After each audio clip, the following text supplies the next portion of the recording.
Clara Dawson's fingers had turned blue by the time she accepted the truth. No one was coming for her.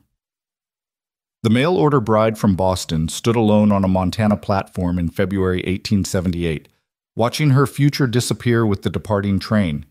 She'd crossed a continent to marry a stranger, only to find herself abandoned in a blizzard with nowhere to go and no one to turn to. Then hoofbeats echoed through the storm, and everything changed. Stay with me until the end of this story, and comment what city you're watching from so I can see how far this tale has traveled. The cold came at Clara Dawson like a living thing. It clawed through the wool of her Boston cloak, scraped across her cheeks with icy fingers, and burrowed deep into her bones until even her thoughts seemed to freeze mid-form. She stood on the bare wooden platform of Silver Ridge Station, Montana Territory, watching the locomotive that had carried her 2,000 miles westward disappear into the white fury of the afternoon blizzard. The sound of its whistle grew fainter, then fainter still, until there was nothing left but the howl of wind and the terrible, suffocating silence of abandonment. Clara pulled her inadequate cloak tighter, though it did no good. The garment had been perfectly suitable for Boston winters. Mild, genteel affairs with snow that fell like lace and cold that could be defeated with a good fire and a cup of tea. But this Montana cold was something else entirely. It was merciless, predatory, the kind of cold that killed. Her carpetbag sat beside her feet, already dusted with snow. Inside it lay everything she owned in the world: 3 dresses, 2 nightgowns, a pair of worn boots, her mother's Bible, a silver hairbrush that had belonged to her grandmother, and the letters. Those damned letters that had brought her here. She'd read them so many times during the journey that she'd memorized every word. James Porter, rancher and widower, seeking a wife of good character and steady temperament. A man who promised a home, security, and honest work in exchange for companionship and partnership. His words had been simple but kind, his penmanship neat and careful. He'd seemed like salvation when Clara had received his response to her advertisement in the matrimonial news, because by then she'd been desperate. Clara closed her eyes against the memory of Boston, against the shame that still burned hotter than any Montana cold. Her father's death, the debts he'd hidden, the creditors who'd stripped their home of everything valuable, the landlord who'd looked at her with calculating eyes and made suggestions that turned her stomach. She'd had choices, all of them terrible. The poorhouse, the factory with its killing hours and starvation wages, or worse, the streets claimed women like her every day, women who'd once had families and futures and found themselves with neither. The matrimonial advertisement had seemed like a miracle, a way west, a fresh start, a chance to be something other than a cautionary tale whispered in Boston drawing rooms. But now, standing alone on this godforsaken platform, with ice forming on her eyelashes, Clara understood with brutal clarity that she'd simply traded one form of ruin for another. "He's not coming," she whispered to herself, her voice nearly lost in the wind. James Porter is not coming. The station master had disappeared inside his office an hour ago, after taking one look at her face and shaking his head. "Don't know nothing about no James Porter expecting a bride," he'd said, tobacco juice staining his gray beard. "And I know most folks around here. You sure you got the right town?" She'd shown him the letters, pointed to the address written in James Porter's careful hand. Silver Ridge, Montana Territory. The Porter Ranch, 10 miles northwest of town. The station master had scratched his head, studying the letters with narrowed eyes. Porter, Porter. There is a Porter Ranch out that way. But I ain't heard nothing about James Porter getting remarried. His wife died some years back, left him with a big spread and no family to speak of. He don't come to town much." "Could you send word to him?" Clara had asked, trying to keep the desperation from her voice. "Could someone ride out to let him know I've arrived?"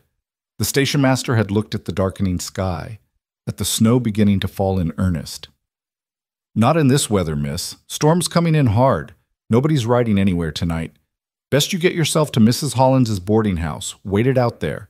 I'm sure there's been some mix-up with the dates. He'll come for you tomorrow, most like." But Clara had no money for a boarding house. She'd spent her last dollars on the train fare, arriving with exactly 15 cents in her purse. Enough for a meal, perhaps, but not lodging. The thought of asking for charity, of explaining to strangers that she was a mail-order bride whose groom had forgotten her, was more than she could bear. So she'd told the station master she would wait. And wait she had, through the afternoon as the storm rolled in, as the temperature dropped, as the other passengers who'd disembarked hurried off to their destinations. A family met by a beaming father, a businessman collected by a driver with a warm carriage, a young couple embracing like they'd been separated for years rather than weeks. Everyone had somewhere to go. Everyone but Clara. Now the platform was empty except for her, and the light was failing fast. The station master's office window glowed with warm yellow lamplight, but Clara couldn't bring herself to go back inside, to face his pity or his irritation.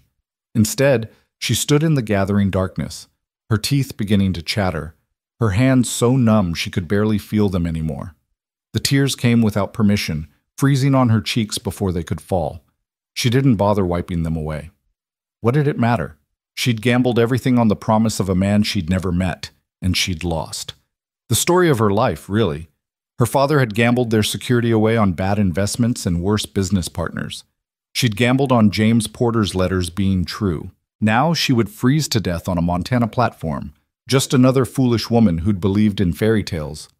"I'm sorry, Mama," she whispered into the storm, thinking of her mother who'd died when Clara was 15, who'd never had to see what became of the family she'd loved. "I'm so sorry." The wind answered with a shriek that sounded almost human. Clara's legs were beginning to shake from cold and exhaustion. She'd been traveling for 6 days, sleeping fitfully on hard train seats, eating crackers and dried apple when she could afford them. The last real meal she'd eaten had been in Chicago 3 days ago. Her stomach cramped with hunger, but the cold made her forget it for long stretches. Now she felt lightheaded, disconnected from her own body, as if she were floating somewhere above the platform watching a stranger freeze. Maybe this was how it happened. Maybe death by cold was like falling asleep. They said it didn't hurt at the end, that you just got tired and lay down and didn't wake up. There were worse ways to die. She was considering sitting down just for a moment's rest when she heard it. Hoofbeats. At first Clara thought she was imagining it, that the cold had finally affected her mind. But the sound grew louder, more distinct, cutting through the storm with rhythmic certainty. Someone was riding hard toward the station. Her heart lurched with sudden, desperate hope. James. It had to be James Porter, finally coming to claim his bride. Perhaps his letter had been delayed, or he'd been caught up with ranch business, or... The rider emerged from the white curtain of snow like an apparition. He was tall in the saddle, broad-shouldered and solid, bundled in a heavy sheepskin coat that made him look enormous. The horse beneath him was a massive bay, its breath steaming in the frigid air. Horse and rider were both crusted with snow, suggesting they'd been traveling through the storm for some time. The man pulled up at the platform, his face shadowed by the brim of his hat. For a moment, he just sat there, staring at Clara with an expression she couldn't read. Then he swung down from the saddle with practiced ease and took the platform steps 2 at a time. "Good Lord, miss," he said, his voice rough with cold and something that might have been anger or alarm. "How long have you been standing out here?" Clara tried to answer, but her jaw was shaking too hard to form words. She managed something that might have been hours, but sounded more like a whimper. The man didn't wait for clarification. He shrugged out of his sheepskin coat and wrapped it around Clara's shoulders in one swift motion. The coat was warm from his body heat and smelled of horse, leather, and wood smoke. It was the most wonderful thing Clara had ever felt in her life. "I'm Luke Callahan," the man said, his hands briefly steadying her as he adjusted the coat around her. "Foreman at the Porter Ranch. Are you Clara Dawson?" Clara nodded, still unable to speak. Up close she could see his face more clearly, weathered and strong, with deep-set eyes that looked gray or blue in the dim light, and a jaw darkened by several days' worth of stubble. He looked to be in his early 30s, older than James Porter had claimed to be in his letters, but it was hard to tell with men who worked outdoors. The sun and wind aged them. Luke Callahan's expression was grim. He glanced back at the station office, then at Clara's carpetbag, then at Clara herself, and something in his face shifted. When he spoke again, his voice was gentler. "Miss Dawson, I need you to listen to me. I have some difficult news, and I need you to stay calm. Can you do that?" Clara's brief spark of hope died. She knew that tone, that careful gentleness. She'd heard it before, when the doctor had told her father was dead, when the lawyer had explained about the debts, when her landlord had given her notice. It was the voice people used when they were about to destroy your world and wanted to pretend they felt bad about it. "James Porter," she managed through chattering teeth. Is he not coming?" Luke Callahan's jaw tightened. "No, miss. He's not coming. James Porter died 3 days ago. I'm sorry. I'm so goddamn sorry. If we'd known about you, we would have sent word, but we didn't find your letters until this afternoon when I was going through his papers. Soon as I saw the date, I rode straight here." The world tilted. Clara felt her knees buckle, felt herself falling as if through deep water. She was dimly aware of strong arms catching her before she hit the platform, of being held against a broad chest, of Luke Callahan's voice saying her name with increasing urgency. "Miss Dawson, Clara, stay with me now. Don't you dare faint on me." "Clara." She fought through the blackness, clawed her way back to consciousness, because some stubborn part of her refused to add swooning to her list of failures. When her vision cleared, she found herself sitting on the platform with Luke Callahan kneeling beside her, one arm around her shoulders to keep her upright, his face creased with concern. "That's it," he said when she focused on him. "Breathe, just breathe. I've got you." "He's dead," Clara whispered. The words felt unreal, impossible. "James Porter is dead." "Yes, miss. Took sick real sudden. Fever and chills. Doc said it was pneumonia. He went fast. I came all this way." Clara heard her own voice from a distance, high and thin and breaking. "I traveled 2,000 miles to marry a dead man. I know, and I'm sorry. Christ, I'm sorry. I have nowhere to go." The admission escaped before she could stop it, shame flooding through her. "I have no money, no family, nothing. I spent everything I had to come here. I thought, hey." Luke Callahan's voice cut through her spiral, firm but not unkind. "Hey now, look at me." Clara raised her eyes to his. In the fading light, his face was all hard plains and shadows, but his eyes, those gray-blue eyes, were unexpectedly kind. "You're not alone," he said, each word deliberate and clear. "You hear me? You're not alone, and you're not going to freeze or starve or come to any harm. I'll see you safe. That's a promise. You don't know me. You don't owe me anything. Don't matter. You came here expecting James to honor his word, and he would have if he could have. That makes you part of the Porter Ranch now, whether there's a wedding or not. We take care of our own." Clara wanted to argue, to protest that she wasn't anyone's responsibility, but she was too cold, too exhausted, too utterly defeated. Instead, she just nodded, tears streaming freely now, freezing on her face. Luke stood and pulled her to her feet. "Can you walk?" "I think so." "Good. I'm taking you to Mrs. Hollins's boarding house. It's the warmest place in Silver Ridge, and the widow Hollins won't turn away anyone I bring to her door. You'll have a bed, a hot meal, and a fire. Tomorrow, when you've rested and warmed up, we'll figure out what comes next. But right now, we need to get you out of this cold before you lose your toes."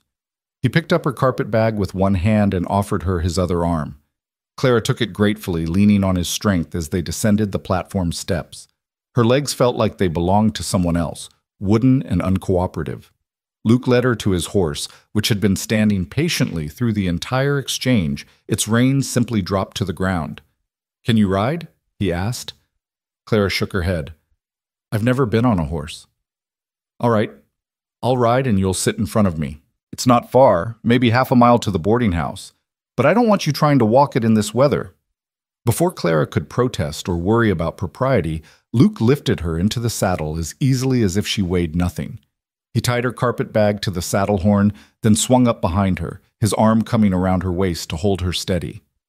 The position was shockingly intimate, his chest pressed against her back, his thighs bracketing hers. But Clara was too cold and too grateful to care about scandal. "Lean back against me," Luke said, his breath warm against her ear. "I won't let you fall." Clara did as she was told, and the horse started forward at an easy walk. Luke kept his arm tight around her waist, holding her secure, and Clara felt the warmth of his body through the sheepskin coat he'd given her, through her own inadequate clothing seeping into her frozen core. For the first time since leaving Boston, she felt safe. They rode through the storm in silence. Clara could make out very little through the snow, just the vague shapes of buildings, the glow of lamps and windows, the occasional figure hurrying along the street. Silver Ridge seemed small, nothing more than a few streets of wooden buildings huddled against the Montana wind. Nothing like Boston with its brick and cobblestones and crowds. This was frontier country, raw and harsh and unforgiving. Luke guided the horse with practiced ease, not needing to see clearly, knowing the way by instinct.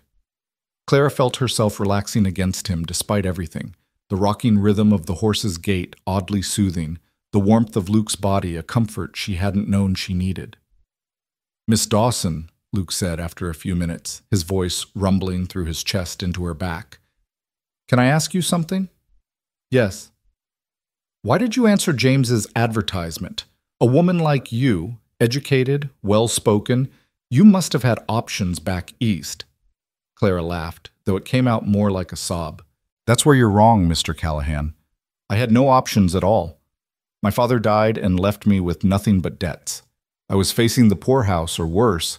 James Porter's letters offered hope. I suppose I was foolish to believe in them." "You weren't foolish. James was a good man.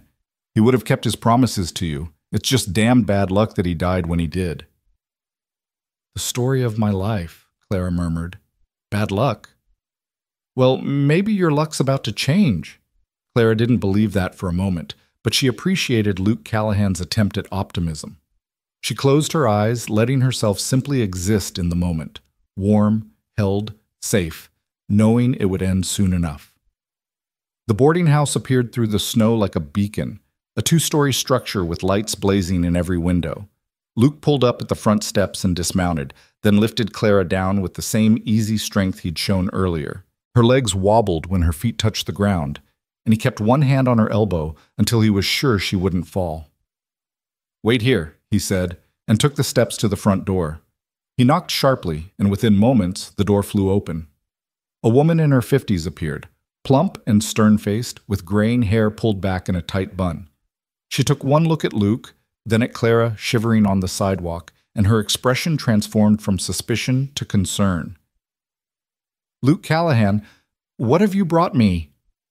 "A woman in need, Mrs. Hollins. This is Miss Clara Dawson from Boston. She came west to marry James Porter." Mrs. Hollins's hand flew to her mouth. "Oh, dear God, James. Luke, we heard about James. Is she—" She didn't know. She arrived on the afternoon train expecting him to meet her. She's been standing on that platform for hours. "I need you to take her in, warm her up, feed her. I'll pay whatever you need." "You'll do no such thing, Mrs. Hollins bustled down the steps, her motherly instincts fully engaged now. She wrapped an arm around Clara's waist and guided her toward the door. "Come inside, dear child. Come in from the cold. Luke Callahan, you bring her bag and then get yourself inside too. You look half frozen yourself." Clara found herself propelled through the door and into the most wonderful warmth she'd ever experienced. The boarding house foyer was small but immaculate, with patterned wallpaper and a runner of red carpet down the hallway.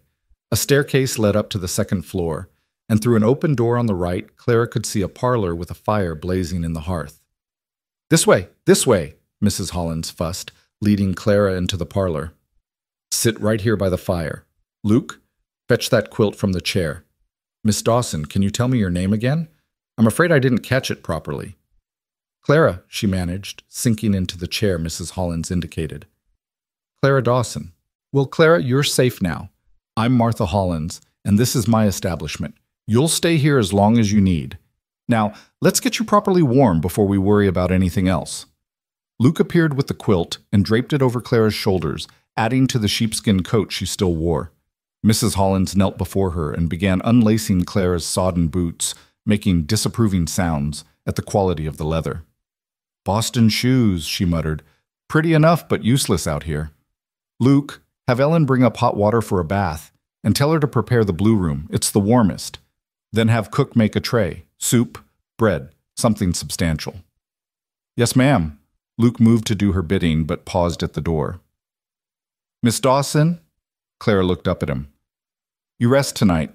Tomorrow I'll come by around midday, and we'll talk about what happens next, all right?"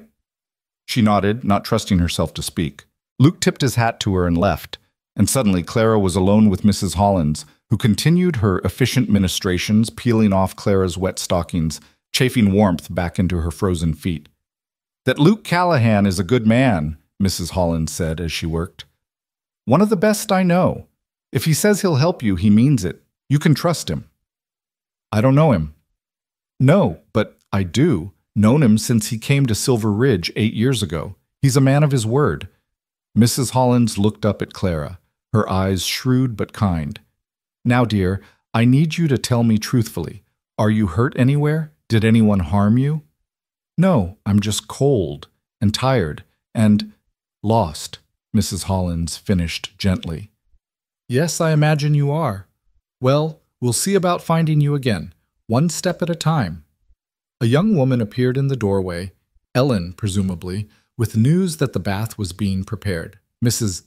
Hollins helped Clara to her feet and guided her upstairs to a small but cheerful bedroom with blue wallpaper and white curtains. A copper tub had been placed before the fireplace, and Ellen was pouring steaming water into it from large kettles. "I'll leave you to bathe," Mrs. Hollins said. "There's soap there on the table and towels. Take your time, the water will stay warm. I'll have Ellen bring your supper up in about 30 minutes. Will that suffice?" "Mrs. Hollins," Clara said, her voice breaking, "I can't pay you. I have 15 cents to my name. I don't know when I'll be able to—" "Hush," the older woman's voice was firm. "Money is the least of your worries right now. We'll sort everything out tomorrow. Tonight, you bathe, you eat, and you sleep. Those are your only jobs. Understood?" Clara nodded, tears spilling over again. She was so tired of crying, but she couldn't seem to stop. Mrs. Hollins patted her cheek. "You've been very brave, my dear. But you don't have to be brave anymore. Not tonight." Then she and Ellen left, closing the door softly behind them, and Clara was alone.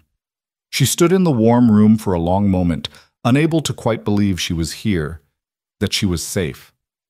The tub steamed invitingly, and her body ached with cold and exhaustion.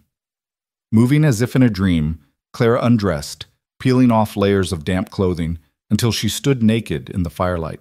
She stepped into the tub and sank into the hot water with a gasp of pure relief. The heat was almost painful at first, making her cold, deadened skin prickle and burn. But she endured it, gradually submerging herself until only her face remained above the water.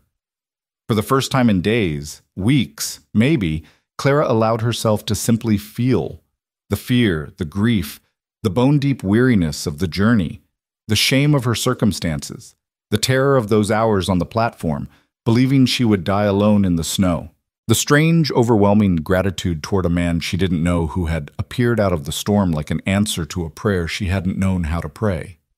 Luke Callahan. She pictured his face, weathered and strong, with those kind gray-blue eyes. He'd called her Miss and wrapped her in his coat without hesitation. He'd promised she wouldn't be alone. And foolishly, impossibly, Clara found herself wanting to believe him. She washed herself with the soap Mrs. Hollins had provided, plain yellow soap that smelled faintly of lye and lavender. She scrubbed away days of train grime, washed her hair, let the hot water soak warmth back into her frozen bones. By the time she climbed out of the tub, she felt almost human again. She dried herself with the towels and wrapped one around her body, then opened her carpet bag to find her nightgown. As she rummaged through her belongings, her hand closed on the packet of letters from James Porter. She pulled them out and stood holding them, staring at the neat handwriting. Dead. James Porter was dead, and with him every plan Clara had made, every hope she'd carried west. A knock at the door made her jump. "Miss Dawson?" It was Ellen's voice. "I have your supper." Clara quickly pulled on her nightgown and her dressing gown over it, then opened the door. Ellen entered with a tray laden with more food than Clara could possibly eat. A large bowl of stew rich with meat and vegetables, thick slices of bread still warm from the oven, butter, a pot of tea, and even a slice of apple pie. "Mrs. Hollins says you're to eat all of it," Ellen said, setting the tray on the small table by the window. "She says you look half-starved, and she won't have it said that anyone went hungry under her roof." "Thank you," Claire whispered. Ellen smiled, a young, pretty smile, and left. Clara sat at the table and ate. The stew was the best thing she'd ever tasted, rich and savory and hot, She ate slowly, savoring each bite, feeling strength return to her body with every swallow. She finished the stew, ate half the bread, drank 2 cups of tea. The pies she saved for later, some part of her still hoarding resources against future need. When she couldn't eat anymore, Clara climbed into the bed. The sheets were clean and smelled of lavender. The quilts were thick and warm. The pillow was soft beneath her head. She should have fallen asleep instantly, exhausted as she was. But instead she lay in the darkness, staring at the ceiling, thinking about everything that had brought her to this moment. Her father's death, the creditors, the fear, James Porter's letters, the hope they'd kindled, the long journey west, the expectations, the empty platform, the cold, the certainty of death. And then Luke Callahan, appearing out of the storm like some kind of rough-hewn angel, wrapping her in warmth and promising safety. "You're not alone," he'd said. Clara closed her eyes and let herself believe it, just for tonight.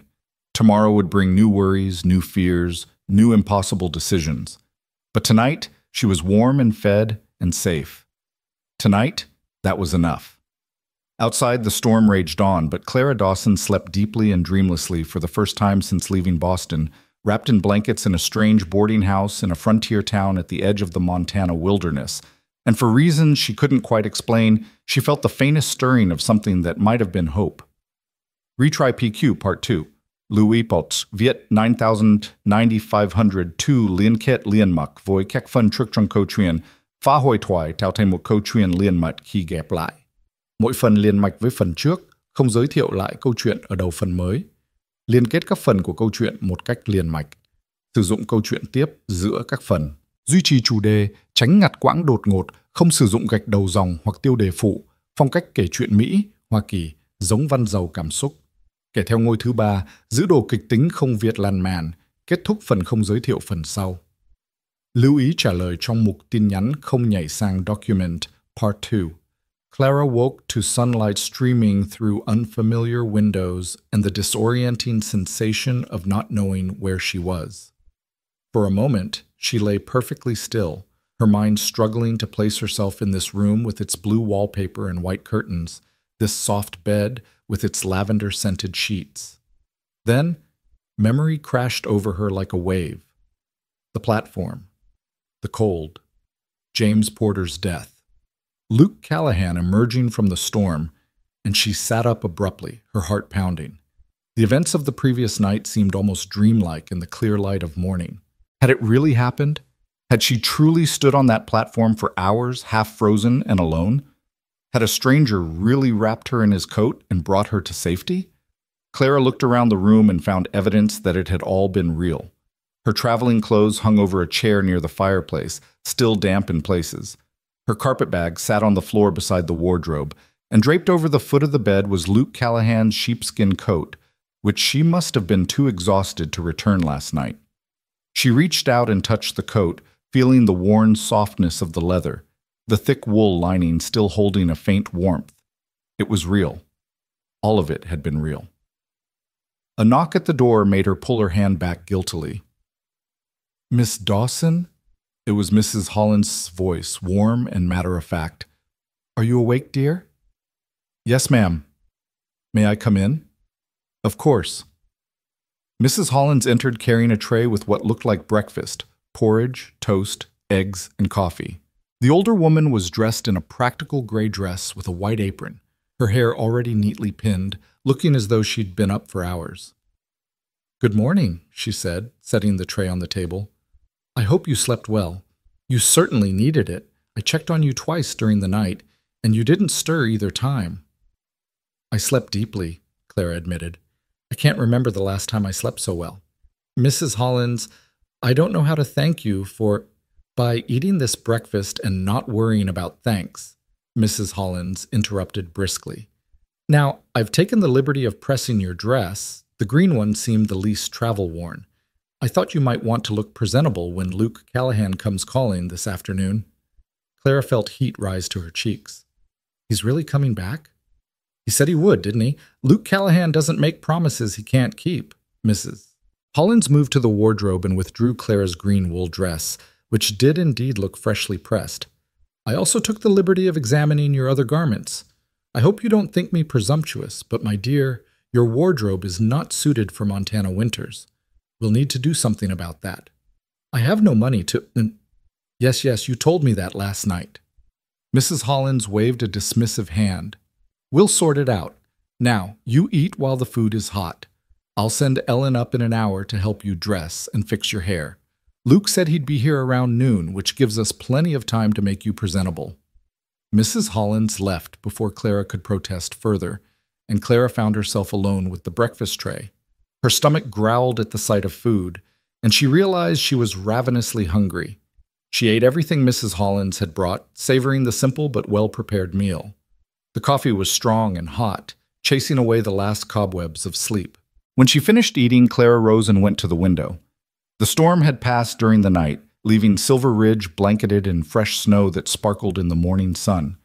From her second-floor vantage point, she could see most of the town. A single main street with wooden buildings on either side, a church with a white steeple, what looked like a general store, a saloon, a bank. Beyond the town, the Montana landscape stretched endlessly, rolling hills covered in snow, mountains rising in the distance like sentinels. It was beautiful in a stark, harsh way. Nothing like Boston with its brick buildings and crowded streets and centuries of civilization pressing down on everything. This was raw country, new country, where the edges of things were still being determined. Clara touched her fingers to the cold window pane and wondered what on earth she was going to do. She had no husband, no home, no prospects. She had 15 cents in her purse and a carpet bag full of inadequate clothing. Luke Callahan had promised to help her, but what could he really do? Find her a position as a maid? Send her back east on charity? The thought of returning to Boston with her tail between her legs, admitting defeat, was almost unbearable. But staying here, in a town where she knew no one and had no place, that seemed equally impossible. Ellen arrived an hour later, as promised, cheerful and chatty. She helped Clara wash with fresh water from the pitcher, then assisted her into the green dress, doing up the endless row of buttons down the back. While Clara sat at the small dressing table, Ellen brushed out her dark hair, which had dried in unruly waves overnight. "You have beautiful hair, miss," Ellen said, working through a tangle with gentle fingers. "Thick and shiny. Wish mine was half so nice. Mine's thin as corn silk and won't hold a curl to save its life." "Thank you," Clara murmured, watching in the mirror as Ellen worked. "Mrs. Hollins says you came to marry Mr. Porter," Ellen continued, her voice softening with sympathy. "I'm awful sorry about what happened. That must have been quite a shock." "Yes." "Did you know him well, Mr. Porter, I mean?" "I never met him. We corresponded by letter." "Oh." Ellen was quiet for a moment, perhaps trying to imagine traveling across the country to marry a stranger. "Well, I'm sure Mr. Callahan will help you sort things out. He's a good man, Mr. Callahan is, fair and honest, and handsome, if you don't mind my saying." She giggled a little, as if she'd shared a secret. Clara felt her cheeks warm again. She hadn't thought of Luke Callahan in those terms. She'd been too cold and terrified last night to notice much beyond his kindness. But now that Ellen mentioned it, Clara supposed he was handsome in a rough-hewn way, with his weathered face and strong jaw and those unexpectedly kind eyes. "I barely know him," Clara said, keeping her voice neutral. "Well, you'll get to know him better today, I expect." Ellen pinned Clara's hair up in a simple but elegant style, leaving a few soft tendrils framing her face. "There now, you look lovely, like a proper lady." Clara studied her reflection. The woman in the mirror looked tired, with shadows under her eyes and a certain tightness around her mouth. But Ellen was right. She looked presentable, respectable, not like someone who'd nearly frozen to death on a train platform less than 24 hours ago. "Thank you, Ellen." "You're welcome, miss. Now, Mrs. Hollins says you're to come down to the parlor and wait there. Mr. Callahan should be along shortly." Clara descended the stairs with Ellen, her heart beating faster with each step. The boarding house looked different in daylight, still immaculate, but homier somehow, with family photographs on the walls and embroidered samplers with Bible verses. She could hear voices from somewhere deeper in the house, the clatter of dishes, the ordinary sounds of a household going about its day. The parlor was empty when Clara entered, though the fire had been built up to chase away the morning chill. She sat in the chair she'd occupied last night, folding her hands in her lap, trying to calm her nerves. What would Luke Callahan say today? What solutions could he possibly offer? She didn't have long to wonder. Within 10 minutes, she heard the front door open, heard Mrs. Hollins's voice greeting someone, and then Luke Callahan appeared in the parlor doorway. He looked different in daylight, cleaner for one thing. He'd obviously bathed and shaved since last night. His dark hair was still damp, slicked back from his face. He wore clean work clothes, canvas pants, a flannel shirt, a leather vest, and carried his hat in his hands. Without the sheepskin coat and the coating of snow, Clara could see him more clearly. He was tall, well over 6 feet, with broad shoulders and the lean, muscled build of a man who did hard physical labor every day. His face was all angles and planes, weathered by sun and wind, and his eyes, yes, they were blue-gray, like a winter sky, were watching her with an expression she couldn't quite read. "Miss Dawson," he said, his voice as rough and warm as she remembered. "I hope you slept well." "I did, thank you. And please call me Clara. After everything you did for me last night, formality seems rather unnecessary." Something that might have been a smile flickered across his face. "Clara, then. And you can call me Luke. Mind if I sit?" "Of course not. It's not my parlor." Luke took the chair opposite hers, setting his hat on the small table between them. For a moment, neither of them spoke. Clara found herself studying him, noting details she'd missed last night. The small scar above his left eyebrow, the calluses on his hands. The way he sat, relaxed but alert, like a man accustomed to watching his surroundings. "I brought your coat back," Clara said, breaking the silence. "Well, it's upstairs in my room. I should have brought it down with me. I'm sorry." "Keep it," Luke said. "At least until we can get you something warmer. That cloak you were wearing yesterday won't do you much good out here." "I can't keep your coat. You'll need it." "I have others, and you need it more than I do." His tone was gentle but firm, brooking no argument. "Now, I expect you have questions about what happens next. I have some thoughts on that, but I'd like to hear from you first. What do you want to do, Clara?" The question caught her off guard. No one had asked her what she wanted in months. Everything had been about necessity, about survival, about making the best of impossible situations. "I don't know," she admitted. "I suppose I should return to Boston, but I have no money for a ticket. I would need to work here for a while, save enough for passage back east. But I don't know what kind of work I could do. I have no skills that seem useful in a place like this. I can read and write and do sums. I can manage a household. I can play the piano and do needlework and make polite conversation, but those things don't seem very valuable on the frontier." Luke listened without interrupting, his blue-gray eyes steady on her face. When she fell silent, he leaned forward slightly, resting his forearms on his knees. "Can I tell you what I see when I look at you?" he asked. Clara nodded, not trusting her voice.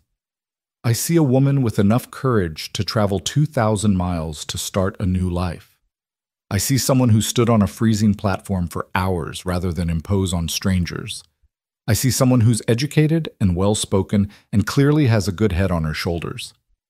Those things are valuable anywhere, Clara, especially here." She felt tears prick her eyes and blinked them back furiously. "That's kind of you to say, but it's not kindness, it's truth. Now, here's what I'm proposing. The Porter Ranch is in a difficult position right now. James died without a will, without any family we know of. The property will likely end up in probate, which could take months. In the meantime, someone needs to manage the household, keep the books, make sure things keep running. Samuel, he's the ranch cook. He's getting on in years and can't do everything himself.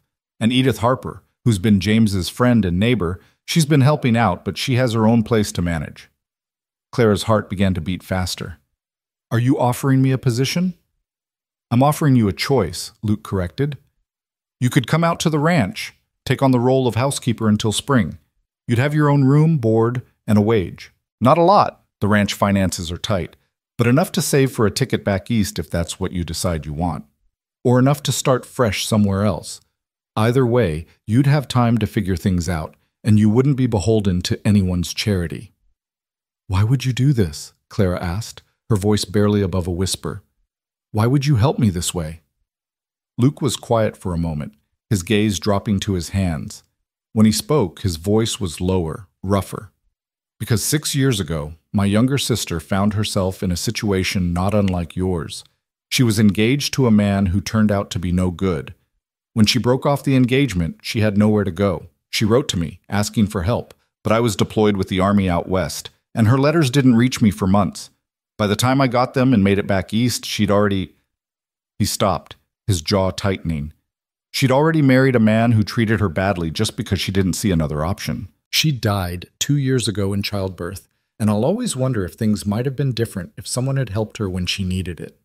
Clara's throat tightened with sympathy. Luke, I'm so sorry. Point is, Luke continued, looking up at her with those steady blue-gray eyes, I can't help my sister anymore, but I can help you, and James would have wanted me to. He was a good man, Clara. He would have been a good husband to you. The least I can do is make sure his death doesn't ruin your life the way it might have. Clara sat very still, absorbing this.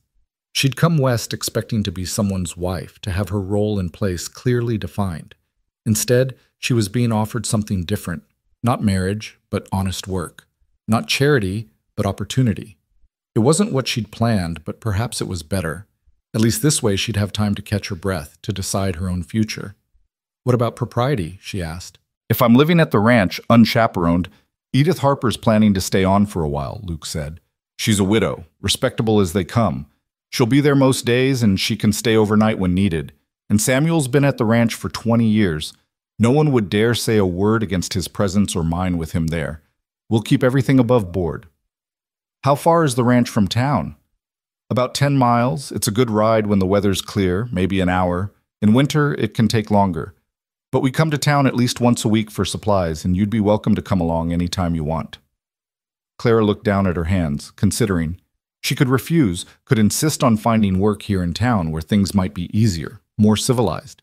But the truth was that Luke's offer was more generous than anything she had a right to expect. Room, board, wages, and time. Time to heal, to think, to decide what she wanted from her life instead of just accepting what circumstances forced upon her. All right, she said, looking up at him. I'll come to the ranch. I'll work as your housekeeper until spring, and then we'll see what comes next. But I have conditions. Luke's eyebrows rose slightly, but he nodded. Name them. First, I want a fair wage. I won't accept charity disguised as employment. If I'm doing the work, I expect to be paid what it's worth. Agreed. $20 a month plus room and board. That's fair for ranch work. Clara did quick calculations in her head. $20 a month for 3 months would give her $60. More than enough for a train ticket back east with some left over. It was generous, perhaps too generous, but she wasn't going to argue. Second condition, if at any point I decide to leave, I can do so without obligation. I won't be trapped. You'll never be trapped, Luke said quietly. You'll always be free to leave if that's what you want. Third condition, I want honesty. If there are problems at the ranch, financial troubles, anything I should know, I want to be told. I've been lied to enough in my life. I won't tolerate it anymore, even well-intentioned lies. Fair enough? I'll be straight with you, always. Anything else? Clara thought for a moment, then shook her head. No, those are my conditions. Luke stood and extended his hand. Then we have an agreement. Welcome to the Porter Ranch, Clara Dawson. Clara stood and took his hand, feeling the strength and warmth of his grip. His hand engulfed hers, rough with calluses, and the handshake felt more binding than any contract she could have signed. When do I start? She asked. How about tomorrow? That'll give you today to rest up and say goodbye to Mrs. Hollins. I'll come fetch you mid-morning, and we'll ride out to the ranch together.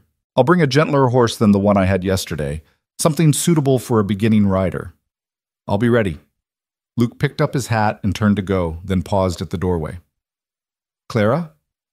Yes? Thank you for saying yes, for taking a chance on this. I know it's not what you came out here for, but I hope, it might turn out all right. I hope so too, Clara said, and realized she meant it. After Luke left, Mrs. Hollins appeared in the parlor doorway, her expression curious. Well, what did he say? He offered me a position at the ranch. As housekeeper, I accepted. Did you now? Mrs. Hollins studied Clara with shrewd eyes. And do you think that's wise, going off to a ranch with a man you barely know? He said Mrs. Harper will be there, and the cook, Samuel, and I'll have my own room. Everything will be proper. Oh, I don't doubt Luke Callahan's honor, Mrs. Holland said.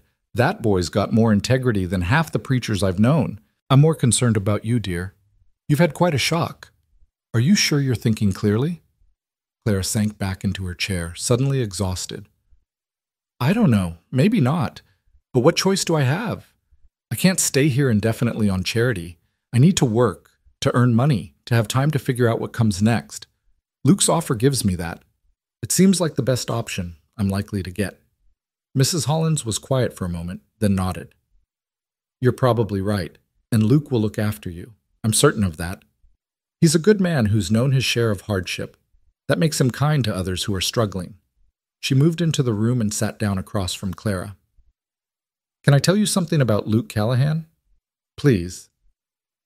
He came to Silver Ridge 8 years ago, right after his Army service ended. He didn't talk much about what he'd seen or done, but you could tell the war had marked him. He took the foreman position at Porter Ranch and worked harder than any 2 men combined. James Porter always said Luke saved the ranch, turned it profitable when it had been struggling.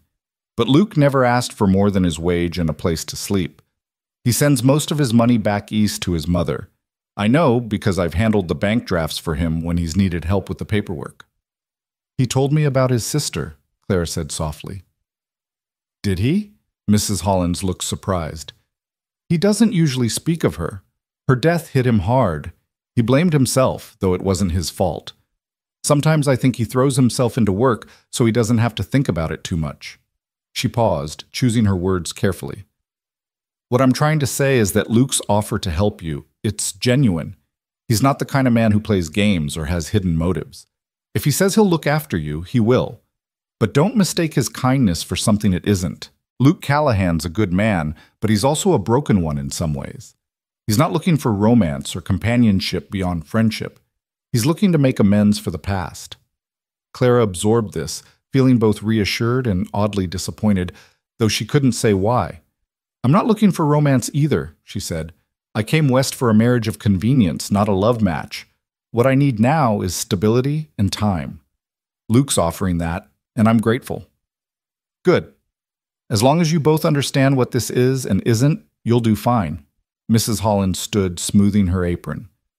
Now, let's talk about practical matters. Your wardrobe needs attention, as I mentioned this morning. You can't survive a Montana winter in those flimsy things you brought from Boston. I told you I have no money, and I told you we'd sort it out. I have some things in storage, my daughter's clothes, from before she married and moved to Oregon. She was about your size, and she left behind several wool dresses and a proper winter coat. You're welcome to them. Mrs. Hollins, I couldn't. You can and you will. What good are those clothes doing anyone gathering dust in my attic? Besides, you'll pay me back when you can. I'm not worried. Mrs. Hollins gave Clara a stern look that somehow also managed to be kind. Learn to accept help when it's offered, dear. Pride is well and good, but it won't keep you warm. Clara felt her eyes sting with tears again. You've been so kind to me, you and Luke both. I don't understand why. Because you needed help, and we were able to give it. That's how things work out here, Clara. The frontier is hard enough without everyone trying to survive alone. We help each other when we can, knowing we might need help ourselves someday. Mrs. Hollins patted Clara's shoulder. Now let's go up to the attic and see about those clothes. And then I want you to rest this afternoon. You've got a big day tomorrow. The rest of that day passed in a blur of activity. Mrs. Hollins produced an astonishing array of warm clothing from her attic. Wool dresses in practical colors, flannel petticoats, thick stockings, a heavy winter coat lined with fur, even sturdy leather boots that fit Clara reasonably well with an extra pair of socks. Clara protested each item, but Mrs. Hollins was implacable, insisting that every piece was necessary for survival in Montana. I'll not have you catching your death out at that ranch, the older woman declared. You'll take these clothes, and you'll wear them, and you'll thank me by staying alive and well. That's all the payment I need. By evening, Clara's carpetbag had been supplemented with a small trunk containing her new wardrobe. Ellen had helped her pack, chattering about the ranch and what Clara might expect there. I've never been to Porter Ranch myself, Ellen said, folding a flannel petticoat carefully. But I've heard it's a beautiful place. Big house, lots of land. Mr. Porter built it for his wife before she died. Some folks say the house is haunted by her ghost, but that's probably just silly talk." "Haunted?" Clara repeated, feeling a chill. "Oh, don't pay me any mind. People like to tell stories, especially about wealthy folks living alone. I'm sure there's nothing to it. Besides, you'll have Mr. Callahan there, and Samuel, and Mrs. Harper. You won't be lonely." That night, Clara lay awake in the blue bedroom for a long time, watching shadows dance on the ceiling and thinking about ghosts. Not the spectral kind that Ellen had mentioned, but the ghosts of expectations and dreams. She'd come west to become Mrs. James Porter, to have a home and a husband and a clearly defined role in life. Instead, she would be Clara Dawson, housekeeper, employee, a woman making her own way. It wasn't what she'd planned. But perhaps, Clara thought, as sleep finally began to claim her, it might be better. At least this way, her future belonged to her. Morning came too quickly. Clara woke to Ellen tapping at her door, announcing that breakfast was ready and Mr. Callahan would arrive within the hour. Clara dressed quickly in one of her new wool dresses, a deep green that was warmer and more practical than anything she'd owned in Boston, and went downstairs. Mrs. Hollins had prepared a substantial breakfast, insisting that Clara would need her strength for the ride ahead. As Clara ate, the older woman fussed around her, checking that she had everything she needed, that the trunk was properly packed, that Clara knew she could return any time if things didn't work out at the ranch. "You're not abandoning me to wolves," Clara said, trying to lighten the mood. "I'm only going 10 miles away." 10 miles in winter might as well be 100, Mrs. Hollins replied. "But you're right. I'm fussing too much.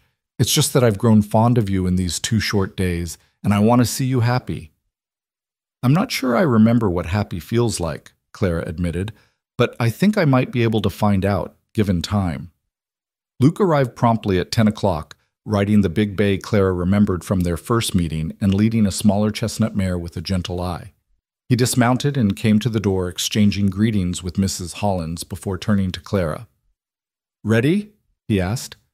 Clara took a deep breath. "Ready."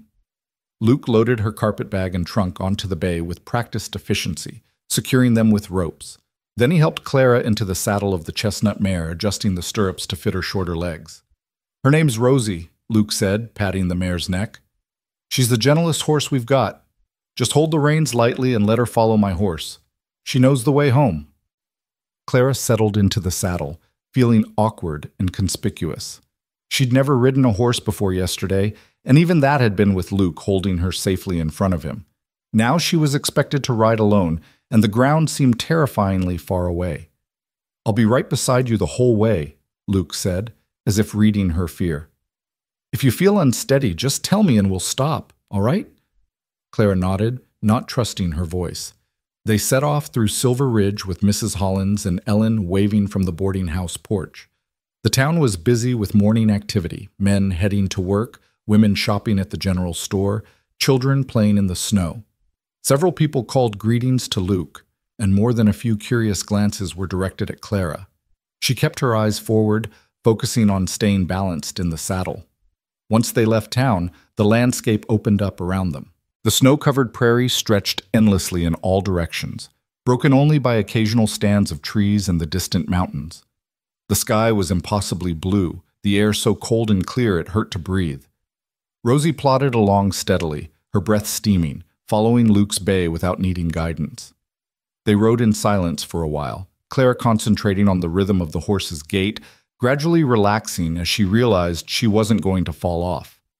The countryside was beautiful in a stark way, all white snow and dark trees and brilliant sky, so different from Boston with its crowds and buildings and noise.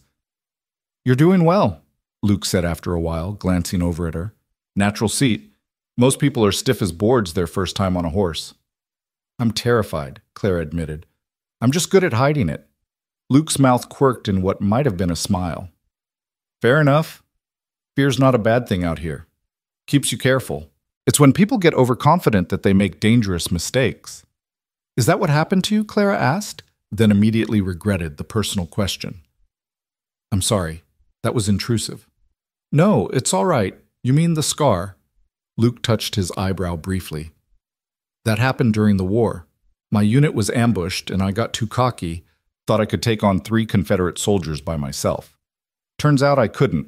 I survived, obviously, but I learned a valuable lesson about overconfidence.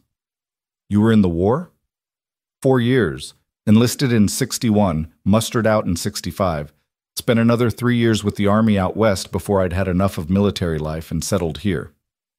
Clara wanted to ask more. What he'd seen, what he'd done, whether the war haunted him the way it seemed to haunt so many veterans. But she sensed those were questions for later, if ever.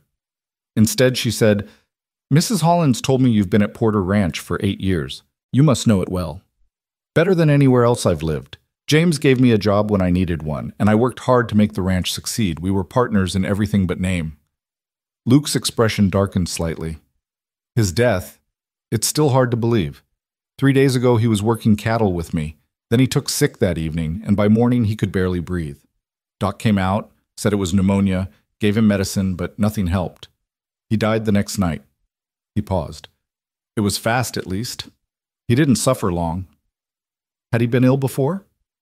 Not that I knew. He was strong, healthy, only 46 years old. Sometimes death just comes, I guess, no matter how careful you are.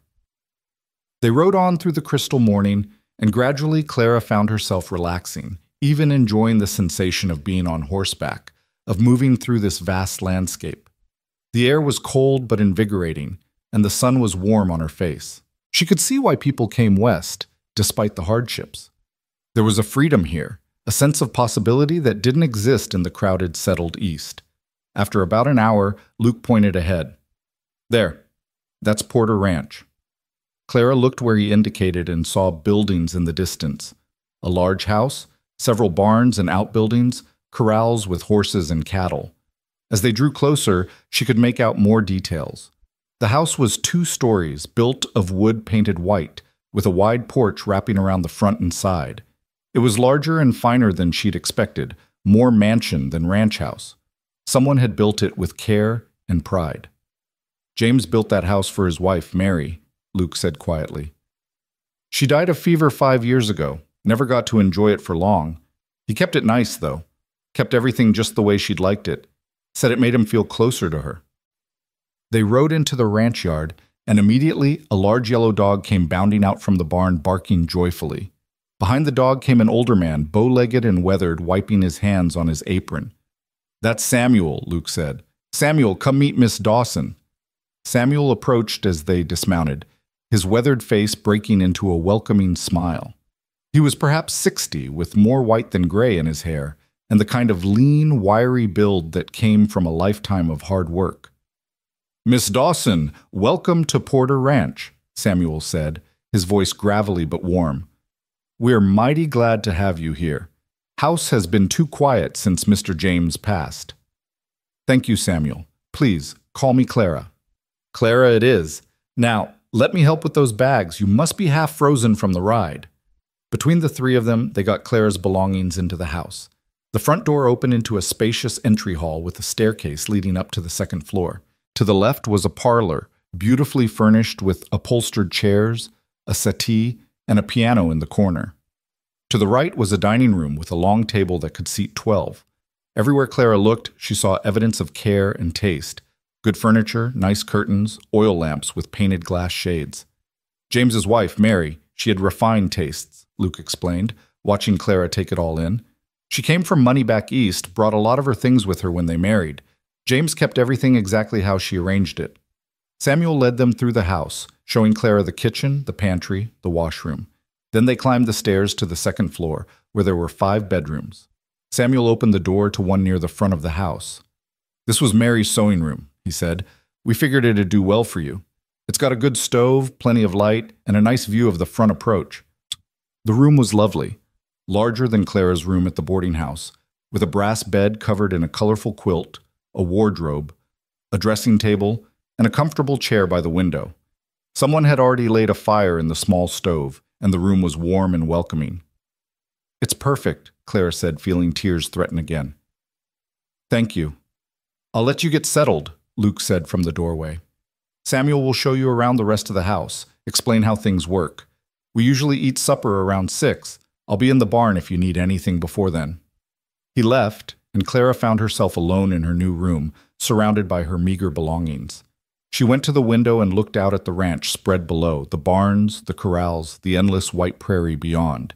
In the distance, she could see Luke walking toward the barn, the yellow dog trotting at his heels. This was her life now, this ranch, these people, this vast Montana landscape. Clara unpacked her trunk slowly, hanging her new dresses in the wardrobe, arranging her few personal items on the dressing table. Her mother's Bible she placed on the small table beside the bed. The silver hairbrush went on the dressing table. The letters from James Porter she tucked into the back of a drawer, unable to throw them away but not wanting to look at them. When everything was arranged to her satisfaction, Clara went downstairs to find Samuel in the kitchen, preparing what looked like preparations for supper. "Can I help?" she asked. Samuel looked up, surprised. "Well, that's kind of you, but you just got here. Don't you want to rest?" "I've been resting for 2 days. I'd rather make myself useful. Besides, if I'm to be housekeeper here, I should start learning how things work." Samuel's weathered face creased in a smile. "Fair enough. Can you make biscuits?" "I can." "Then you can start on those while I deal with this venison. We'll have a proper supper tonight, something to mark your first day at Porter Ranch." Clara rolled up her sleeves and set to work, finding comfort in the familiar tasks of measuring flour and cutting butter. As she worked, Samuel told her about the ranch, how many head of cattle they ran, where the property lines were, which neighbors were friendly and which were difficult. He spoke fondly of James Porter, calling him Mr. James, and telling stories that painted a picture of a fair, hard-working man who'd cared deeply about his ranch and the people who worked for him. "He would have been good to you, Shum," Samuel said at one point, his voice rough with emotion. "He was lonely after Miss Mary died. But he would have been a good husband. I'm sorry you didn't get the chance to find that out." "So am I," Clara said softly.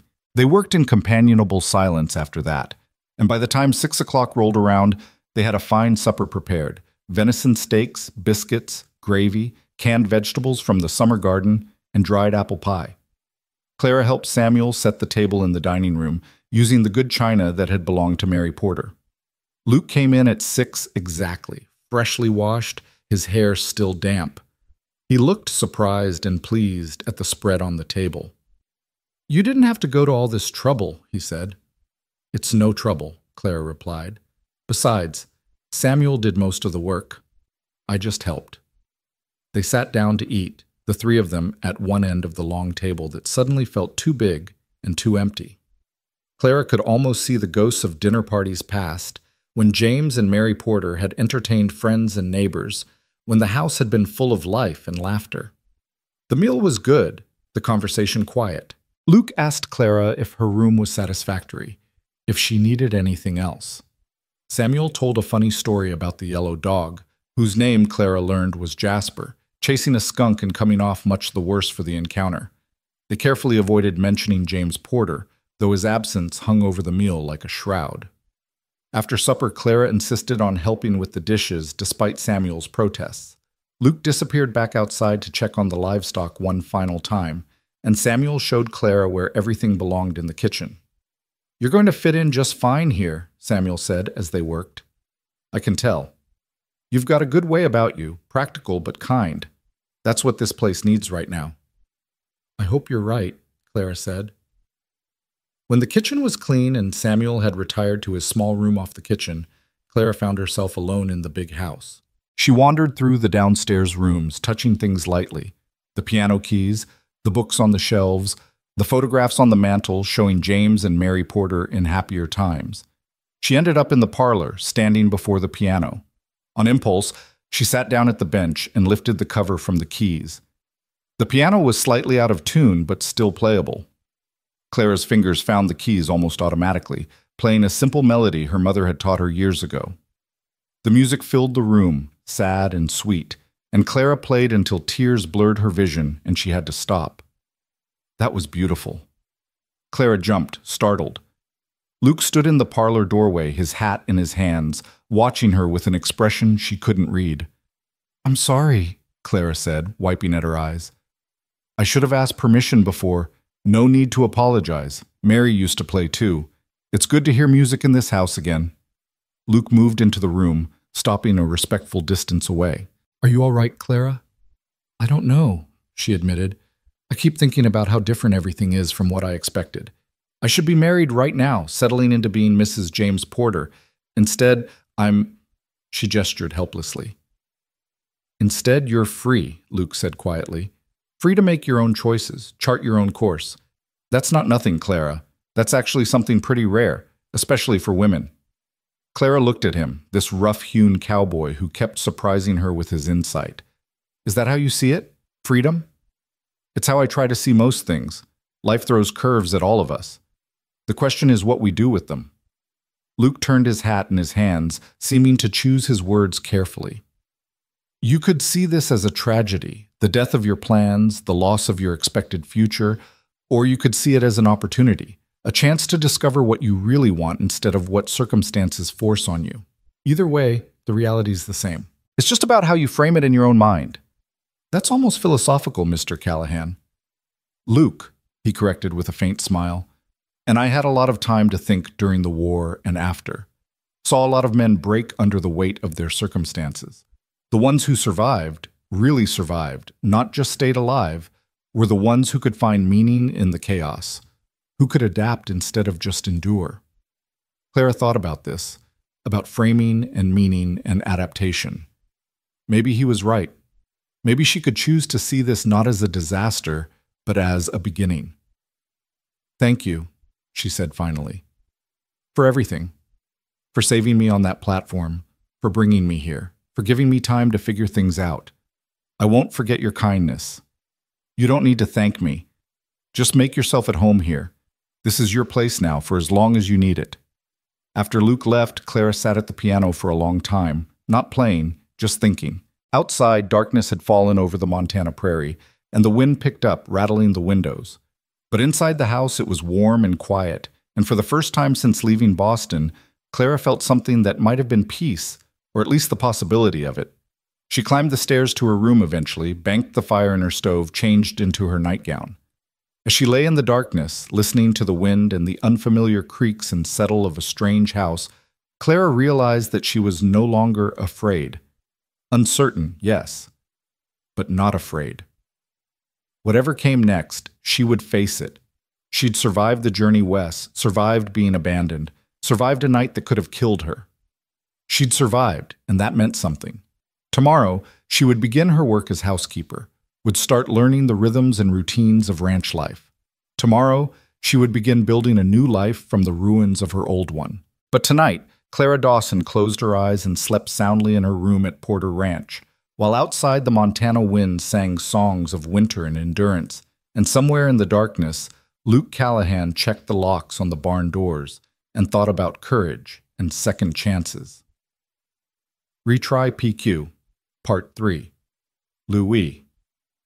Viet 9000, 9500, two liên kết liền mạch với các phần trước trong câu chuyện và hội thoại tạo thành một câu chuyện liền mạch khi ghép lại. Mỗi phần liền mạch với phần trước không giới thiệu lại câu chuyện ở đầu phần mới, liên kết các phần của câu chuyện một cách liền mạch, sử dụng câu chuyện tiếp giữa các phần.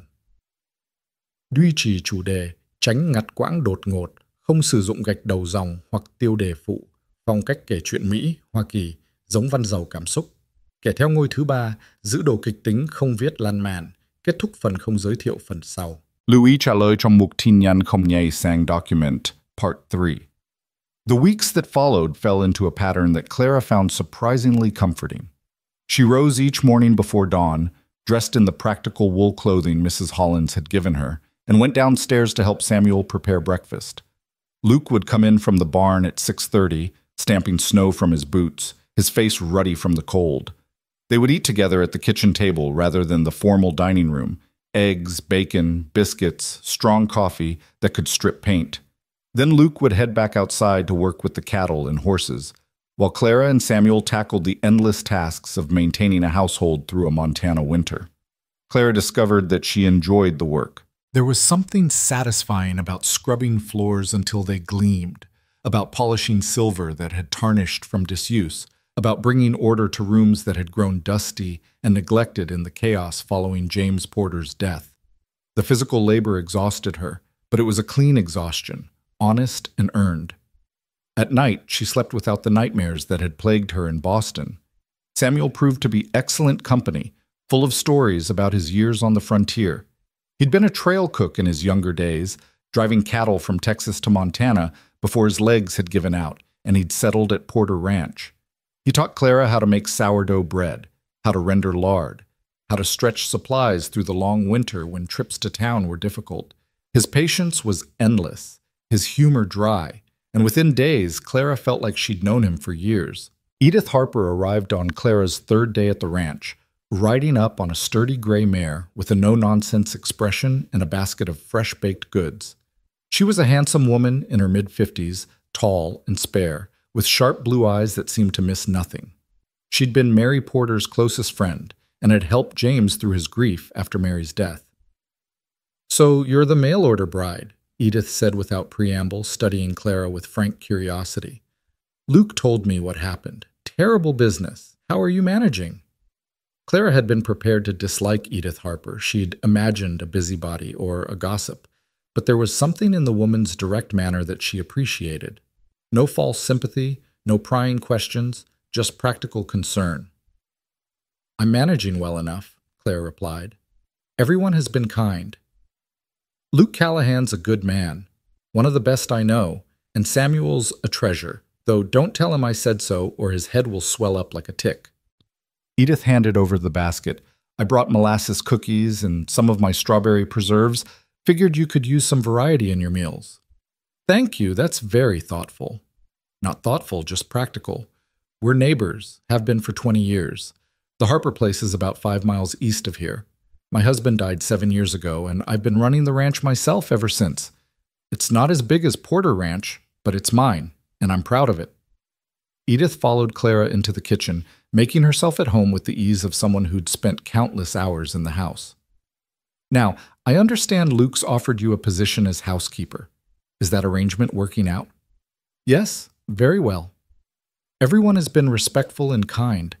I have my own room, my privacy, and meaningful work. I couldn't ask for more." Edith nodded approvingly. "Good. I told Luke I'd stop by regularly to make sure everything stays proper. Not that I doubt him. Like I said, he's honorable as they come. But people talk, and I won't have your reputation damaged.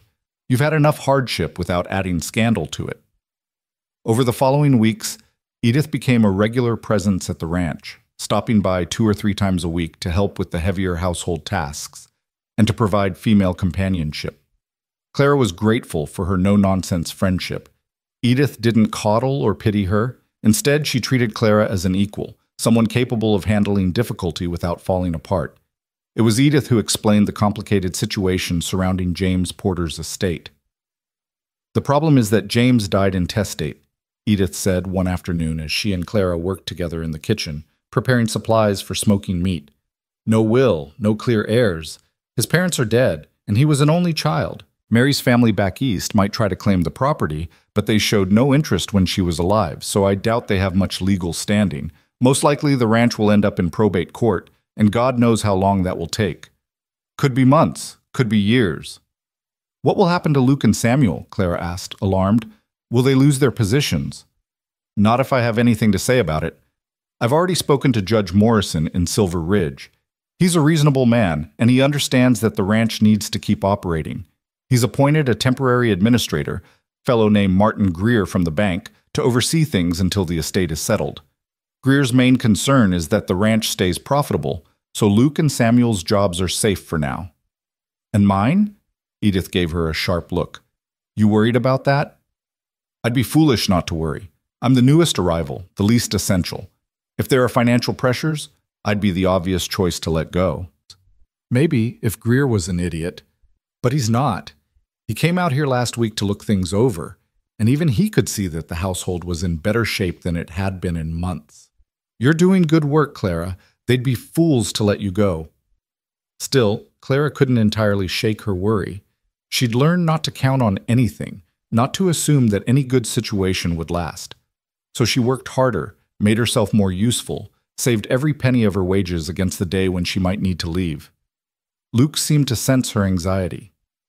One evening, about 3 weeks after Clara's arrival, he found her in James Porter's study, working on the household accounts by lamplight. She'd taken over the bookkeeping duties, discovering that she had a talent for organizing numbers and tracking expenses. The account books had been in disarray since James's death, and Clara found satisfaction in bringing order to the chaos. "You're going to ruin your eyes working by lamplight," Luke said from the doorway. Clara looked up, startled. She hadn't heard him approach. "I wanted to finish reconciling last month's expenses. There are some discrepancies I need to track down." "It can wait until morning." Luke moved into the study, glancing at the open ledgers spread across the desk. "You've been working yourself hard, Clara. Too hard, maybe." "I want to be useful. I want to earn my keep." "You're earning it 10 times over. The house hasn't looked this good since Mary was alive. Samuel says the pantry's better organized than it's been in years. And these books," he gestured at the ledgers. "You've made sense of months of confusion. You don't need to prove yourself." Clara set down her pen and met his eyes. "Yes, I do. I need to prove that I'm worth keeping when the hard decisions come. I need to prove that letting me go would be a mistake." Luke was quiet for a moment, his blue-gray eyes steady on her face. Then he pulled out the chair across from her and sat down, his large frame making the chair look small. "Clara, I want you to understand something. Your position here isn't conditional on how hard you work or how useful you make yourself. You have a place at this ranch as long as you want it. That's not going to change, no matter what happens with the estate." "You can't promise that. You're not the owner." "No, but I have some say in how things run. And I've already made it clear to Greer and to Judge Morrison that you're essential to the household. They trust my judgment." "Why?" The question escaped before Clara could stop it. "Why do you care so much about what happens to me?" Luke looked down at his hands, weathered and scarred from years of ranch work. When he spoke, his voice was low and rough. "I told you about my sister. What I didn't tell you was that after she died, I went through her things and found the letters she'd written to me, the ones that didn't reach me in time. She wrote about how scared she was, how alone she felt, how she didn't see any good choices ahead of her.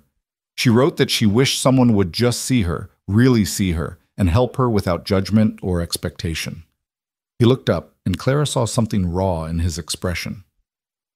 "When I found you on that platform, freezing and alone and terrified, all I could think was that this was my chance to do for you what I couldn't do for Sarah, to see you, to help you, to give you time and space to figure out your own path. So that's why I care, Clara, because helping you helps me make peace with failing my sister." Clara's throat tightened with emotion. "You didn't fail her, Luke. You were serving your country. You couldn't have known—" "I know that up here." He tapped his forehead. "But knowing something and feeling it are different things. Helping you, it eases something in me. Makes me feel like maybe Sarah's death wasn't completely meaningless if it taught me to recognize when someone needs help and actually provide it." They sat in silence for a moment, the lamplight casting warm shadows around the study. Outside, the wind howled, reminding them both of the harsh world beyond the walls of the house. "Thank you for telling me that," Clara said finally, "and for everything you've done. I don't think I've properly expressed how grateful I am." "You don't need to be grateful. You're not a charity case, Clara. You're a valued member of this household. Start seeing yourself that way." After that conversation, something shifted between them. Clara stopped working quite so frantically, allowed herself to rest when she was tired, to take pleasure in small accomplishments. And Luke seemed to relax around her, spending more time in the house during the evenings rather than retreating to the barn or his small foreman's cabin. They fell into a habit of sharing coffee after supper, sitting in the kitchen while Samuel cleaned up, talking about the day's events. Luke would tell her about the cattle, about which calves were thriving and which needed extra attention, about repairs that needed to be made before spring. Clara would update him on household matters, on supplies that were running low, on letters she'd written to creditors and suppliers on behalf of the estate. Sometimes their conversations ranged further. Luke told her about his time in the war, though he kept the stories light, focusing on the camaraderie and small absurdities rather than the horror. Clara told him about Boston, about her life before poverty had claimed it, about her parents and the home she'd lost. "Do you miss it?" Luke asked one evening. "Boston?" Clara considered the question carefully. "I miss what it represented, security, belonging, a place where I fit. But the actual city? No, not really. I was never comfortable there, even when my father was alive and we had money. There were so many rules, so many expectations. I always felt like I was one mistake away from social ruin. And how do you feel here? Free, Clara said, surprising herself with the truth of it. Scared sometimes, uncertain about the future, but free. Does that make sense? Perfect sense. Luke smiled, one of his rare, genuine smiles that transformed his stern face into something almost boyish. That's what the frontier does. Strips away all the nonsense and leaves you with just yourself. It's terrifying and liberating in equal measure. As January gave way to February, the weather turned even colder. Snow fell almost daily, piling up in drifts that reached the windows. Luke and the ranch hands worked constantly to keep paths clear, to make sure the livestock had access to food and shelter.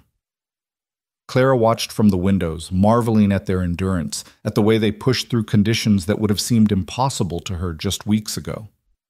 On Valentine's Day, though nobody mentioned the holiday, a blizzard struck with savage intensity. The wind howled like a living thing, driving snow horizontal, making visibility impossible beyond a few feet.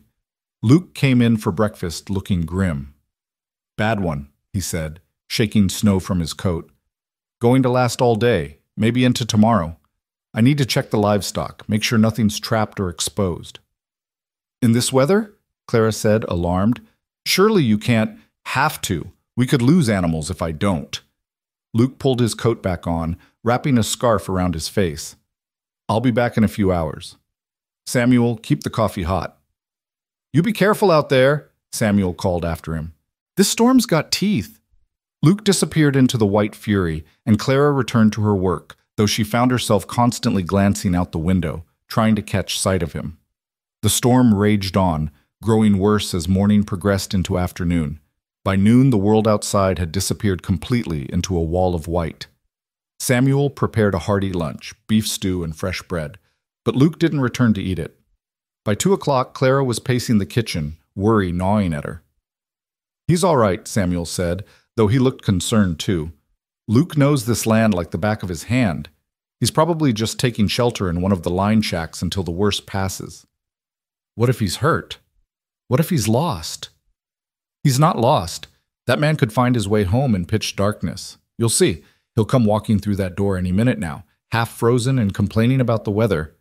But the minutes stretched into hours, and still Luke didn't return. By 4 o'clock, with the light already failing, Clara couldn't stand it anymore.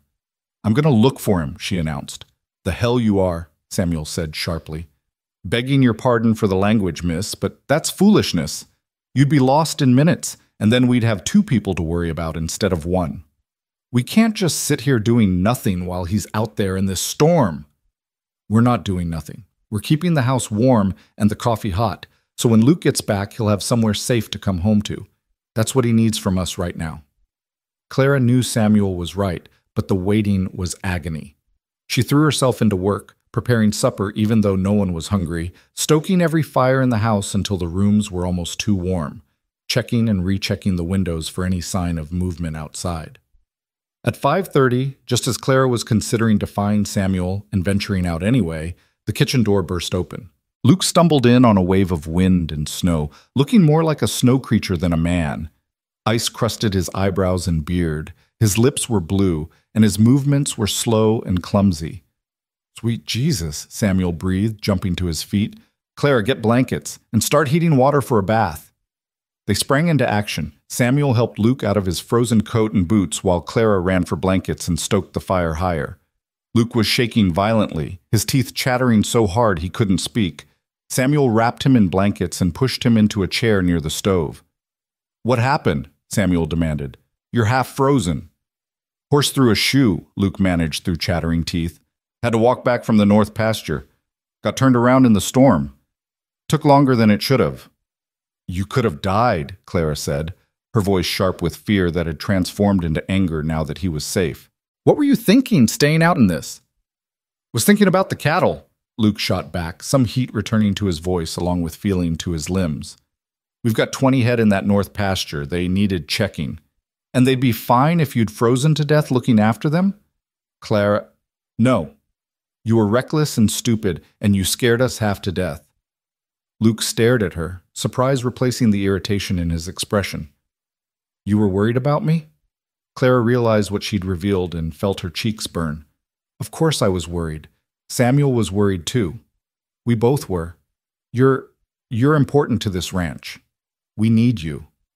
Something in Luke's face softened. I'm sorry. I didn't mean to worry you. I should have come back sooner, but I couldn't find the damn path in the storm. Everything looked the same, just white in every direction.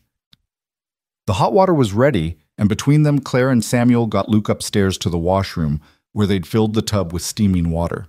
Samuel shooed Clara out while he helped Luke into the bath, but she stood in the hallway, listening to make sure Luke was all right, her heart still pounding with residual fear.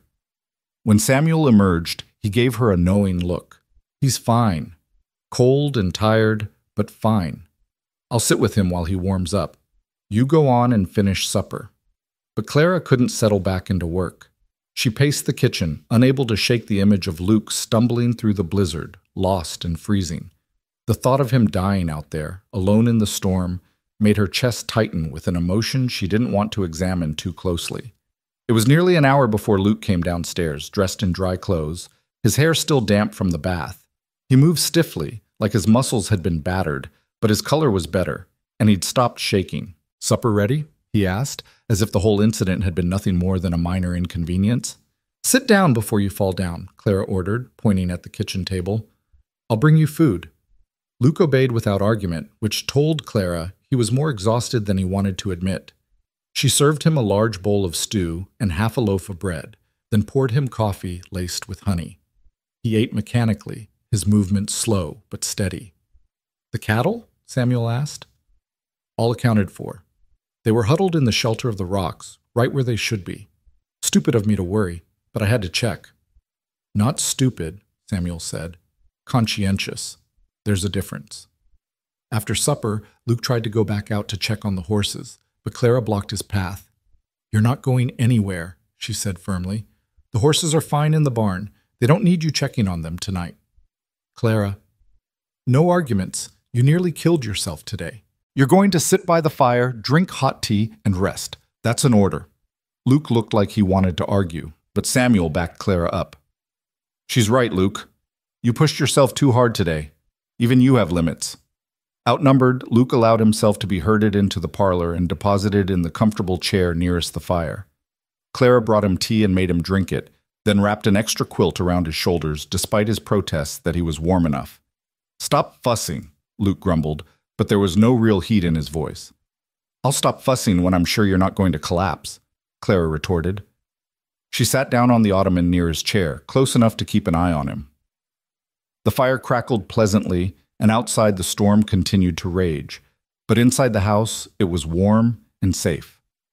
Clara felt the tension that had gripped her all day finally begin to ease. I really am sorry I worried you, Luke said quietly. You should be. When you didn't come back for lunch, I imagined all sorts of terrible things. You frozen in a snowbank, attacked by a wolf, fallen, and broken a leg. Wolves don't usually attack people, and I'm too ornery to break that easy. Luke's mouth quirked in what might have been a smile. But I appreciate your concern. It's been a long time since anyone worried about me that way. What about your mother? Doesn't she worry? Ma died 3 years ago. Fever took her quick. I was able to get back east in time to say goodbye, at least. Luke stared into the fire. After Sarah died, Ma kind of gave up. She went through the motions of living, but her heart wasn't in it anymore. When the fever came, I think part of her was relieved. I'm sorry, Clara said softly. You've lost so much. Haven't we all? You lost your father, your home, your security. You came out here expecting a new start and got James's death instead. We all carry losses, Clara. The question is what we do with them. What do you do with yours? Luke was quiet for a long moment. I work. I try to be useful. I try to make sure the losses weren't meaningless by living in a way that honors the people I've lost. Sarah wanted me to be happy. She said so in her letters. Ma wanted me to find peace. I'm not sure I've managed either, but I'm trying. Clara thought about her own losses, her own griefs. Her mother's death when Clara was 15, her father's death, and the catastrophic aftermath. The life she'd lost, the future that had evaporated. And yes, even James Porter, a man she'd never met but had pinned her hopes on. Maybe that's all any of us can do, she said. Try. Keep moving forward. Look for meaning in the chaos.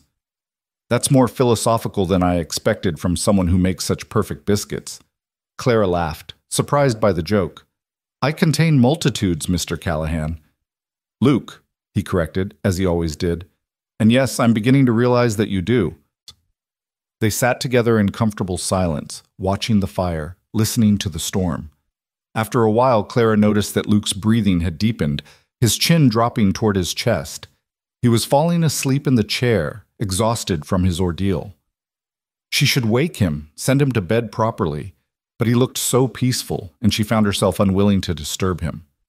Instead, she fetched another quilt from the hall closet and draped it carefully over him. He stirred slightly but didn't wake. Clara stood looking down at him for a moment, this rough, kind man who'd saved her life and asked nothing in return, who worked himself to exhaustion caring for animals and land and people. In sleep, the stern lines of his face softened, making him look younger, less burdened. Something warm and unfamiliar stirred in Clara's chest. She recognized it with alarm and immediately tried to suppress it. She couldn't afford feelings like that. Luke had made it clear that his help came from a desire to atone for his sister's death, not from any personal interest in Clara herself. He'd saved her out of guilt and honor, nothing more. Besides, Clara had come west looking for security, not romance. She'd wanted a marriage of convenience, not a love match. Getting emotionally entangled with Luke Callahan would be foolish on every level. She forced herself to turn away, to go back to the kitchen where Samuel was finishing the evening's baking. But as she worked alongside the old cook, rolling out dough for tomorrow's bread, Clara couldn't quite shake the memory of Luke's face in the firelight, or the fear that had gripped her when she'd thought he might be lost in the storm. The weather broke 2 days later, revealing a world transformed by snow. Drifts reached the rooflines in places, and the livestock were snowed in enough that Luke and Samuel had to dig paths to the barn and the henhouse. Clara watched from the windows, marveling at the amount of work required simply to maintain existence in this harsh place. With the storm past, Edith Harper arrived on the third day, riding up on her gray mare and looking worried. I came as soon as I could get through, she said, stamping snow from her boots in the entryway. Heard from the Johnsons that Luke got caught out in the storm. Is he all right? He's fine, Clara assured her. Frozen and exhausted, but fine. We got him warmed up before any real damage was done. Thank God. That man takes too many risks sometimes. Edith followed Clara to the kitchen, where they found Samuel preparing bread dough. Samuel, you old fool, how are you? Still breathing, which is more than some can say, Samuel replied with a grin. Good to see you, Edith. Over coffee and fresh cinnamon rolls, Edith brought news from town. The storm had hit Silver Ridge hard, collapsing the roof of the livery stable and snowing in several families on outlying farms.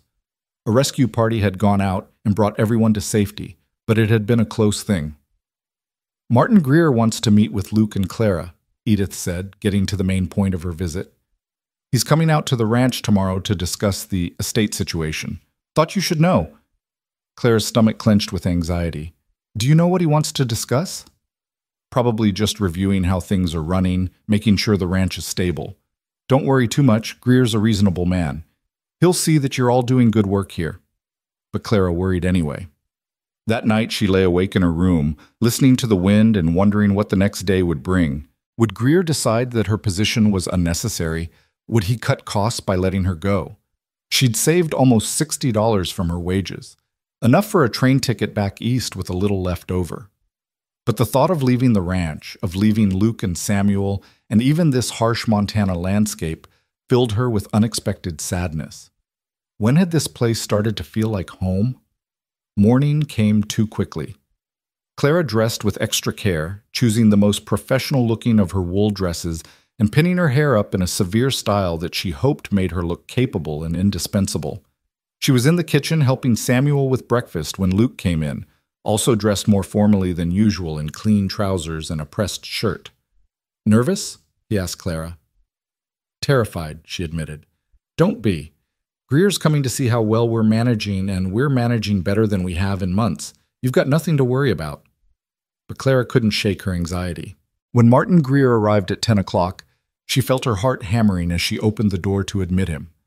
Greer was a neat, precise man in his 40s, dressed in a suit that looked out of place on a ranch. He had wire-rimmed spectacles and thinning hair, and the air of someone who lived by numbers and regulations. Clara showed him into the parlor, offered him coffee, and tried not to let her hands shake as she poured. Luke joined them, sitting beside Clara on the settee, while Greer took the chair opposite. For a few minutes, they made small talk about the weather and the condition of the roads. Then Greer pulled out a leather folder and got down to business. "I've been reviewing the ranch's financial records," he said, opening the folder and producing several sheets of paper covered in neat columns of figures. "I must say, the bookkeeping has improved dramatically in the past month. Miss Dawson, I understand you're responsible for that?" "Yes, sir. The accounts were somewhat disorganized after Mr. Porter's death. I've been working to reconcile them and bring everything current. You've done excellent work. These records are as clear and accurate as any I've seen." Greer made a note on his paper. "Mr. Callahan, I'd like to discuss the livestock situation. How are the cattle faring through the winter?" Luke gave a detailed report on herd numbers, calf survival rates, feed supplies, and spring projections. Clara was impressed by his command of details, by the way he could rattle off numbers and statistics without hesitation. Greer asked pointed questions, and Luke answered them all with confidence. After nearly an hour of discussion, Greer sat back and removed his spectacles, polishing them with a handkerchief. "I'll be frank with you both," he said. "When Judge Morrison appointed me as temporary administrator, I was concerned about this ranch's viability. James Porter's death created significant uncertainty, and I worried that the operation might collapse without proper management. But I'm pleased to say that my concerns were unfounded. You've maintained stability and even improved efficiency in several areas. The ranch is in good shape." Clara felt some of her tension ease. "So our positions are secure?" "For the foreseeable future, yes. The judge and I agree that the current arrangement is working well. Mr. Callahan will continue as foreman, Samuel will continue as cook, and Miss Dawson, you'll continue as housekeeper. You'll all receive your regular wages, and we'll review the situation again in 3 months." "What about the long-term future of the ranch?" Luke asked. "Any progress on the probate situation?" Greer sighed. "That's where things get complicated. We've located Mary Porter's family back in Philadelphia. She had a cousin who's expressed interest in the property. He's filed a claim with the probate court. However, given them the cousin had no contact with Mary or James for over a decade, his claim is weak. The judge will likely rule that the property should be sold and the proceeds distributed to the state, unless another heir comes forward or someone makes an offer to purchase." "How long will that take?" Clara asked. "Probate cases can drag on for years, but I'd estimate we'll have a resolution within 6 to 8 months. Until then, we maintain the status quo." After Greer left, Clara and Luke sat in the parlor processing the news. 6 months, Clara said. "That's longer than I expected. Does that worry you?" Clara considered the question honestly. "A month ago, I would have said yes. I would have been desperate to know exactly when I could leave, where I'd go next. But now—" She trailed off, not sure how to express the complicated feelings swirling inside her. "Now?" Luke prompted gently. "Now I'm not in such a hurry to leave. This place, these people, you, Samuel, even Edith, you've all become important to me. I'm not ready to give that up yet." Luke was quiet for a moment, his blue-gray eyes studying her face. "You know you're important to us too, right? You're not just the housekeeper, Clara. You're part of this family we've built here." The word family hit Clara with unexpected force. She hadn't had a family since her father died. She'd been alone for so long that she'd forgotten what it felt like to belong to something larger than herself. "Family," she repeated softly. "I like the sound of that." "Good, because that's what we are now, whether we planned it or not." Luke stood, offering his hand to help Clara to her feet. "Come on, let's go tell Samuel the good news. He's probably worn a hole in the kitchen floor pacing." As they walked together toward the kitchen, Clara felt something settle inside her, a sense of rightness, of being exactly where she was supposed to be. She didn't know what the future held, didn't know where she'd be in 6 months or a year, but for now, in this moment, she was home, and that was enough. Retry PQ, Part 4, Louis. Viết nhanh, nét 100 từ liên kết liên mạch với các phần trước trong câu chuyện và hội thoại tạo thành một câu chuyện liên mạch khi ghép lại. Mọi phần liền mạch với phần trước, không giới thiệu lại câu chuyện ở đầu phần mới. Liên kết các phần của câu chuyện một cách liền mạch, sử dụng câu chuyện tiếp giữa các phần. Duy trì chủ đề, tránh ngắt quãng đột ngột, không sử dụng gạch đầu dòng hoặc tiêu đề phụ, phong cách kể chuyện Mỹ, Hoa Kỳ, giống văn giàu cảm xúc. Kể theo ngôi thứ 3, giữ đồ kịch tính không viết lan man, kết thúc phần không giới thiệu phần sau. Lưu ý trả lời trong mục tin nhắn không nhảy sang document, part 4. The winter began to loosen its grip on Montana as February gave way to March. The days grew incrementally longer, the sun climbing higher in the sky, though the nights remained brutally cold. Snow still covered the ground in deep drifts, but there were moments now when Clara could stand on the porch and feel genuine warmth on her face, could hear water dripping from icicles as they began their slow surrender to spring. With the worst of winter behind them, the work at the ranch shifted. Luke and the hands began preparing for calving season, checking fences that had been buried under snow, repairing equipment that would be needed when the real work began. Clara found herself working alongside Samuel to take inventory of supplies, to plan for the busy months ahead when they'd need to feed extra hands hired for spring roundup.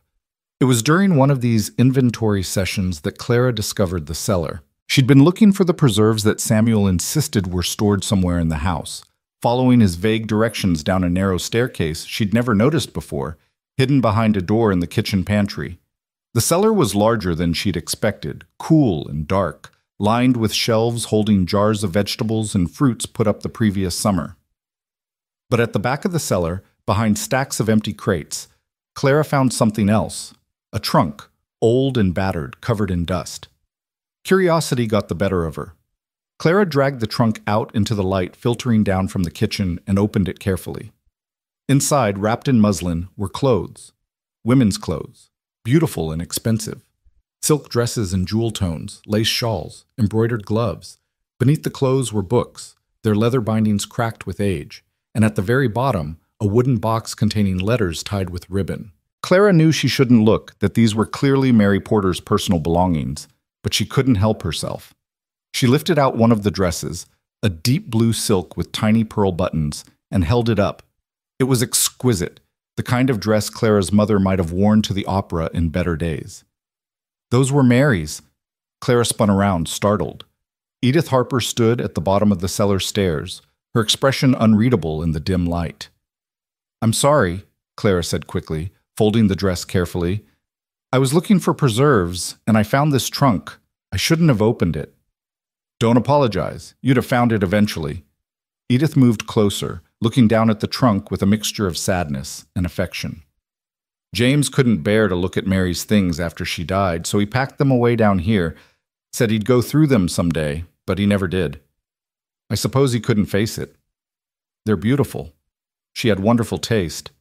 Mary came from money. Philadelphia society.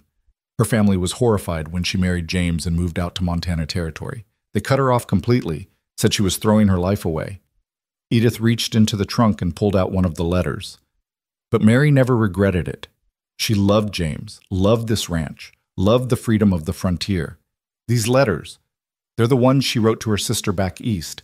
The sister never answered, but Mary kept writing anyway, telling her about her life here.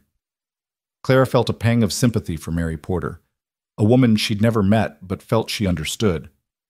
She must have been lonely sometimes. We all are out here, but she had James, and she had friends, and she had hope.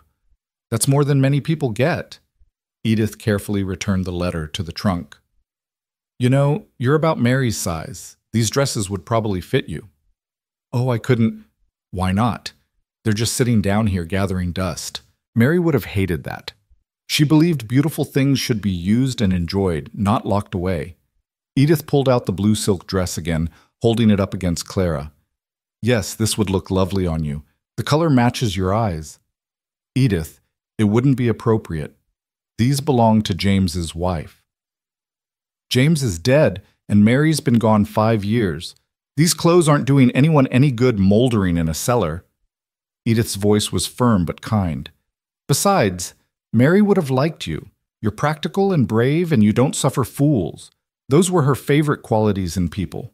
She'd want you to have these things." Clara ran her fingers over the silk, feeling its softness, imagining what it would be like to wear something so fine again. She hadn't owned anything this beautiful since before her father died.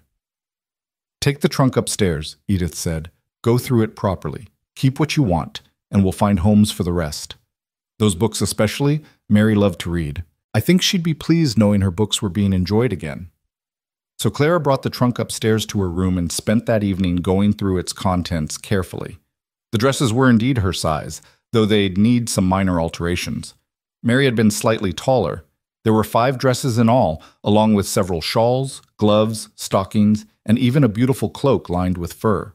The books were a treasure trove: novels by Dickens and Austen, poetry by Wordsworth and Keats, even some political treatises that suggested Mary Porter had been a woman of serious intellect.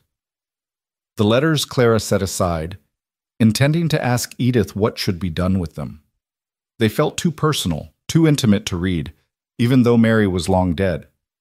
That night at supper, Clara mentioned the trunk to Luke and Samuel, wanting to make sure they had no objections to her keeping Mary's things. "Lord, no," Samuel said immediately. Mary would have been tickled pink to know someone was getting use out of those dresses. She was always practical that way, despite coming from fancy people. Luke nodded agreement. "Samuel's right. Mary didn't believe in waste. If those things fit you and you like them, you should keep them. She'd approve." "But won't it be strange seeing me in Mary's clothes?" Luke considered this, his fork pausing halfway to his mouth. "Maybe at first. But Mary's been gone a long time, and the house is full of her things anyway. Her furniture, her china, her piano. We've gotten used to living with her memory. This won't be much different." Still, Clara felt nervous the first time she wore one of Mary's dresses, a deep burgundy wool with black trim that was both elegant and practical. She came down to breakfast feeling self-conscious, waiting for someone to comment or react. Samuel glanced up from the stove and smiled. "That color suits you, miss. You look real fine." Luke's reaction was more complicated. He stared at Clara for a long moment, something unreadable flickering across his face. Then he cleared his throat and said, "Edith was right. The clothes should be worn. You look nice, Clara." The compliment, simple as it was, made Clara's cheeks warm. She wasn't used to Luke commenting on her appearance. Their relationship had remained carefully proper, friendly but with clear boundaries. They were employer and employee, friends perhaps, but nothing more. Yet lately, Clara had become increasingly aware of Luke in ways that troubled her. The way his hands looked when he held his coffee cup, large and capable and scarred from work. The sound of his voice in the evening, low and rough, as they sat by the fire talking. The rare smile that transformed his stern face into something warmer, more approachable. She told herself sternly that these feelings were natural, but irrelevant. Luke had made his position clear. He'd helped her out of a sense of obligation to his dead sister, nothing more. He'd never given any indication that he saw her as anything other than a responsibility, someone who needed protection and assistance. But sometimes Clara caught him looking at her with an expression she couldn't quite interpret. And sometimes, when they sat together in the evening, the silence between them felt charged with something unspoken. It was confusing and dangerous, and Clara tried hard to ignore it. The first real sign of spring came in mid-March, when the ice on the creek began to break up. Clara heard the sound from her bedroom window one morning, a deep cracking followed by rushing water. She threw on her dressing gown and hurried downstairs to find Luke and Samuel already on the porch, watching the creek transform from a frozen ribbon into a living, moving thing. "Spring's coming," Samuel said with satisfaction. "Another few weeks and we'll have green grass and calves dropping all over the place." "And mud," Luke added. "Don't forget the mud. Spring in Montana means mud deep enough to lose a horse in." But despite his grumbling, Luke looked pleased. The worst of winter was truly over, and with it, the constant worry about livestock freezing or supplies running short.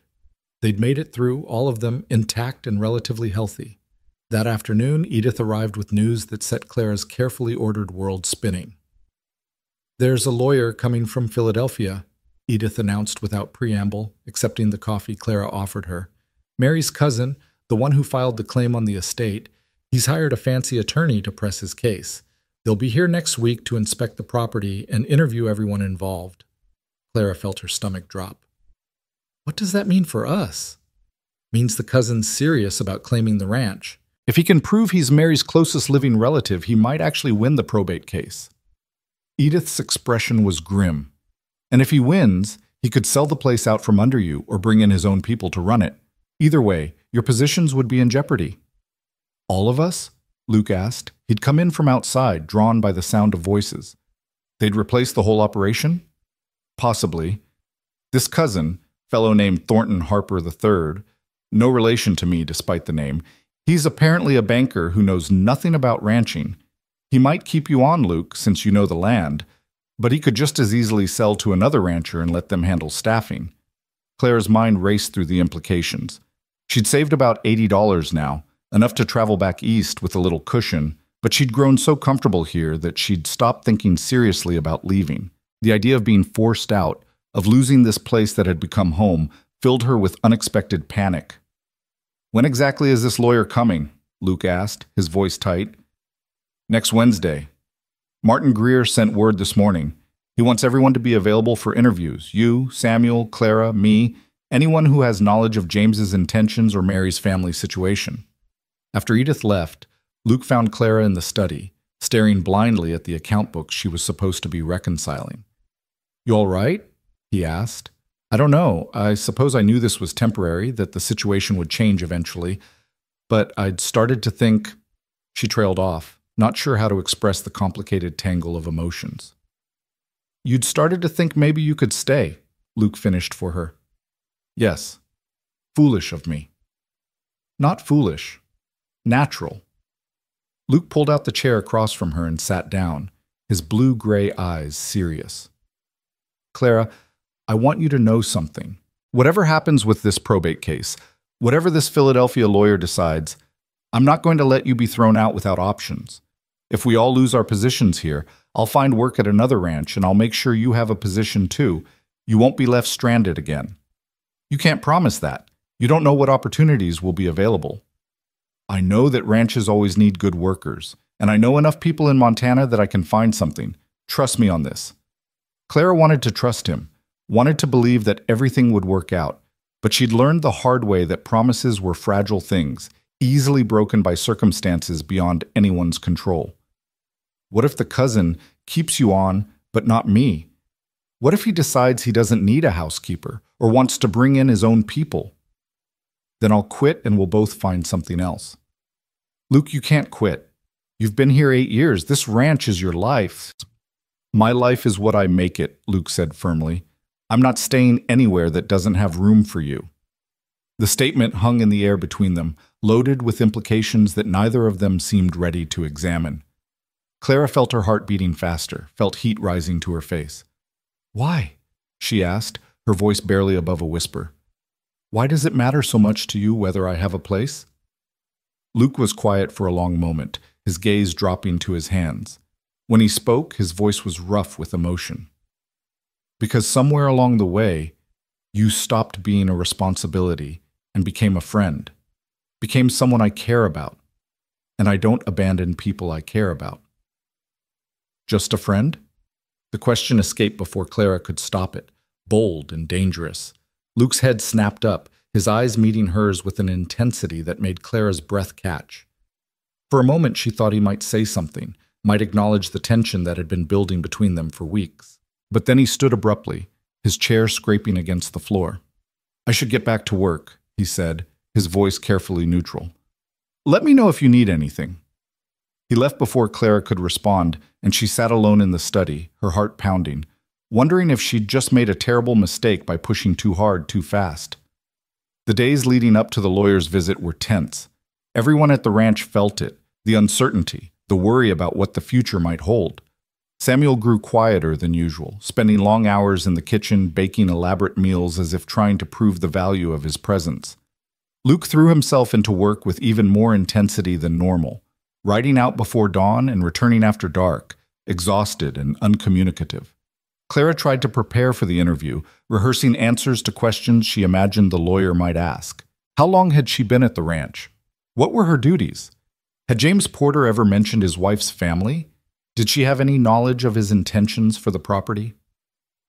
On Tuesday evening, the night before the lawyer was due to arrive, Clara found herself unable to sleep.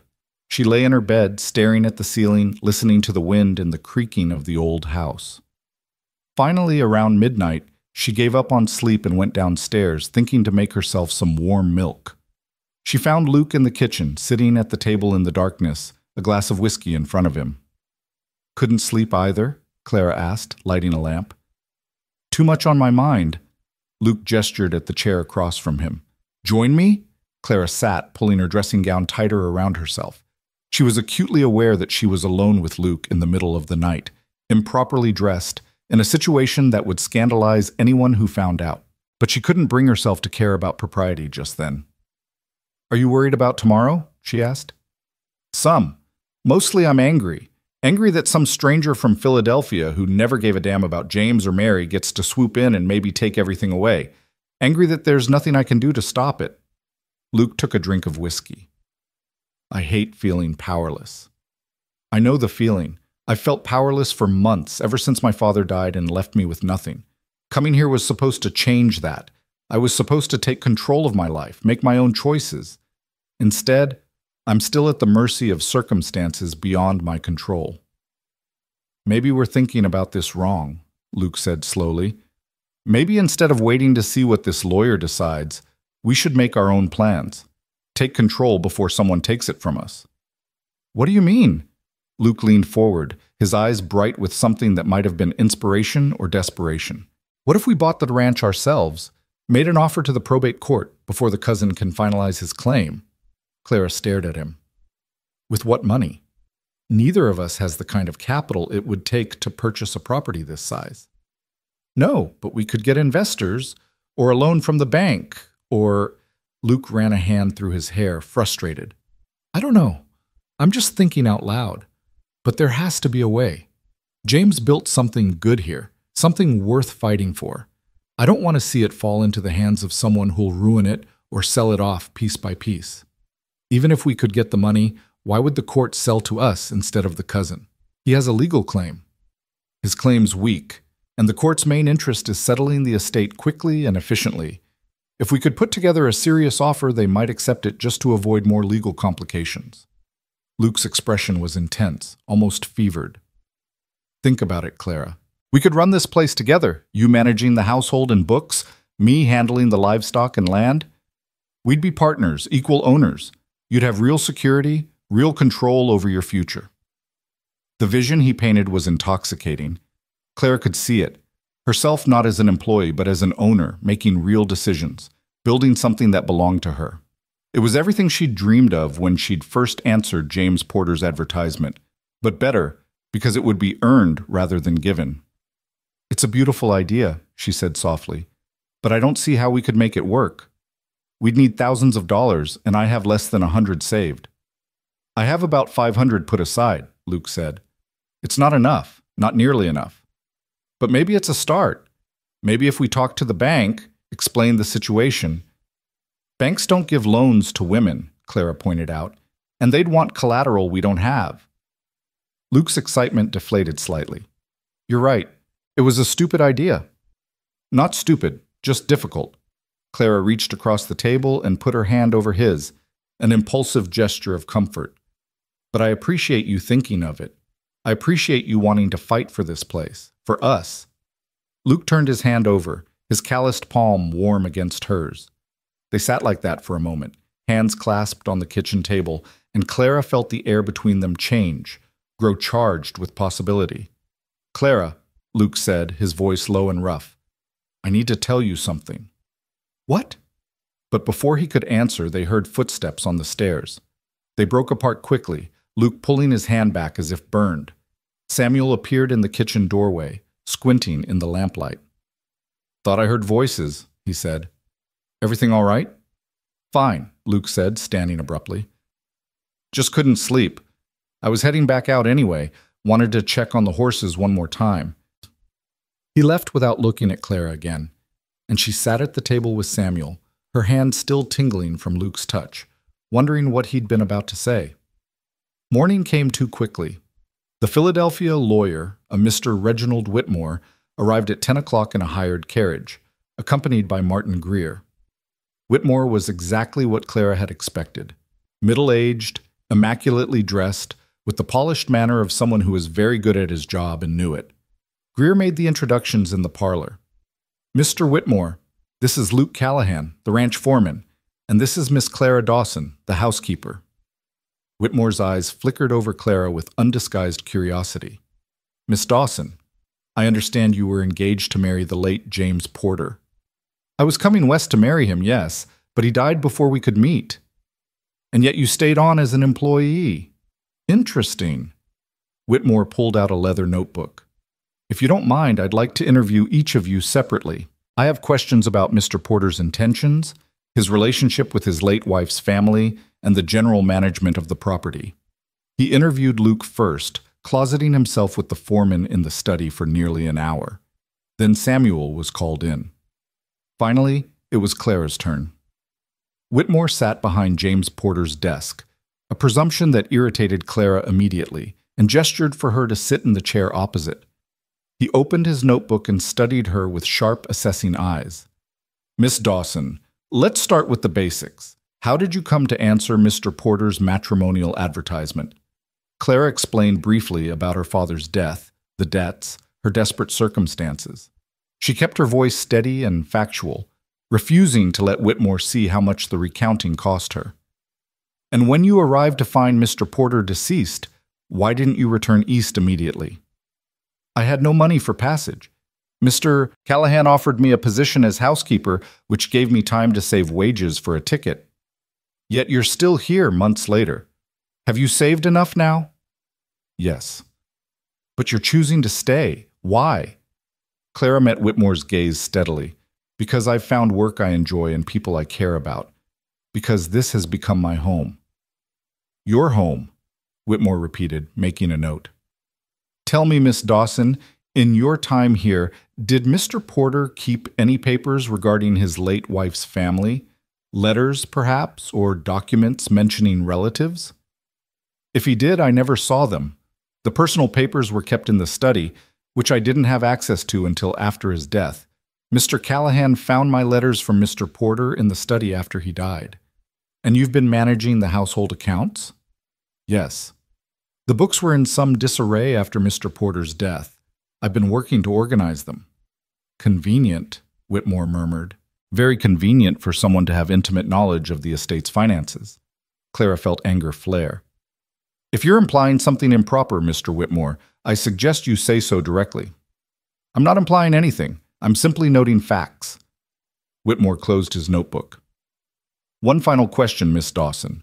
If my client, Mr. Thornton Harper, were to assume ownership of this property, would you expect to retain your position?"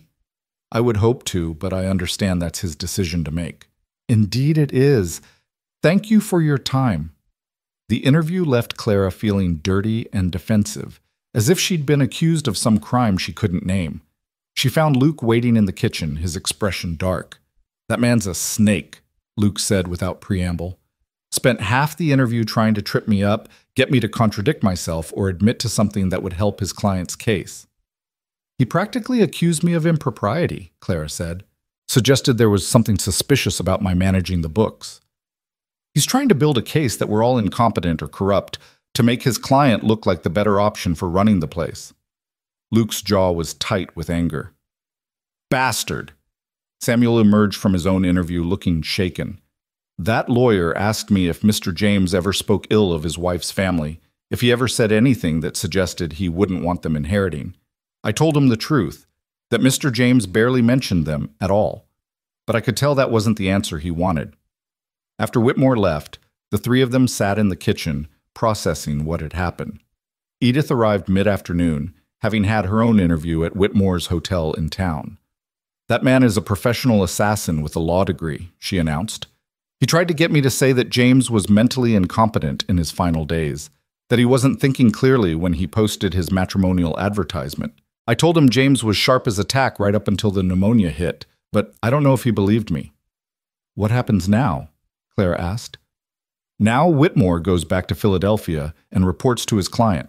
Thornton Harper will decide whether to proceed with his claim or make an offer to purchase the property. Either way, the judge will make a ruling within the next few months." Edith's expression was sympathetic. "I'm sorry, all of you. I know this isn't what you wanted to hear. That night, Clara couldn't face the thought of supper. She told Samuel she had a headache and retreated to her room, where she sat by the window and watched the sun set over the Montana prairie.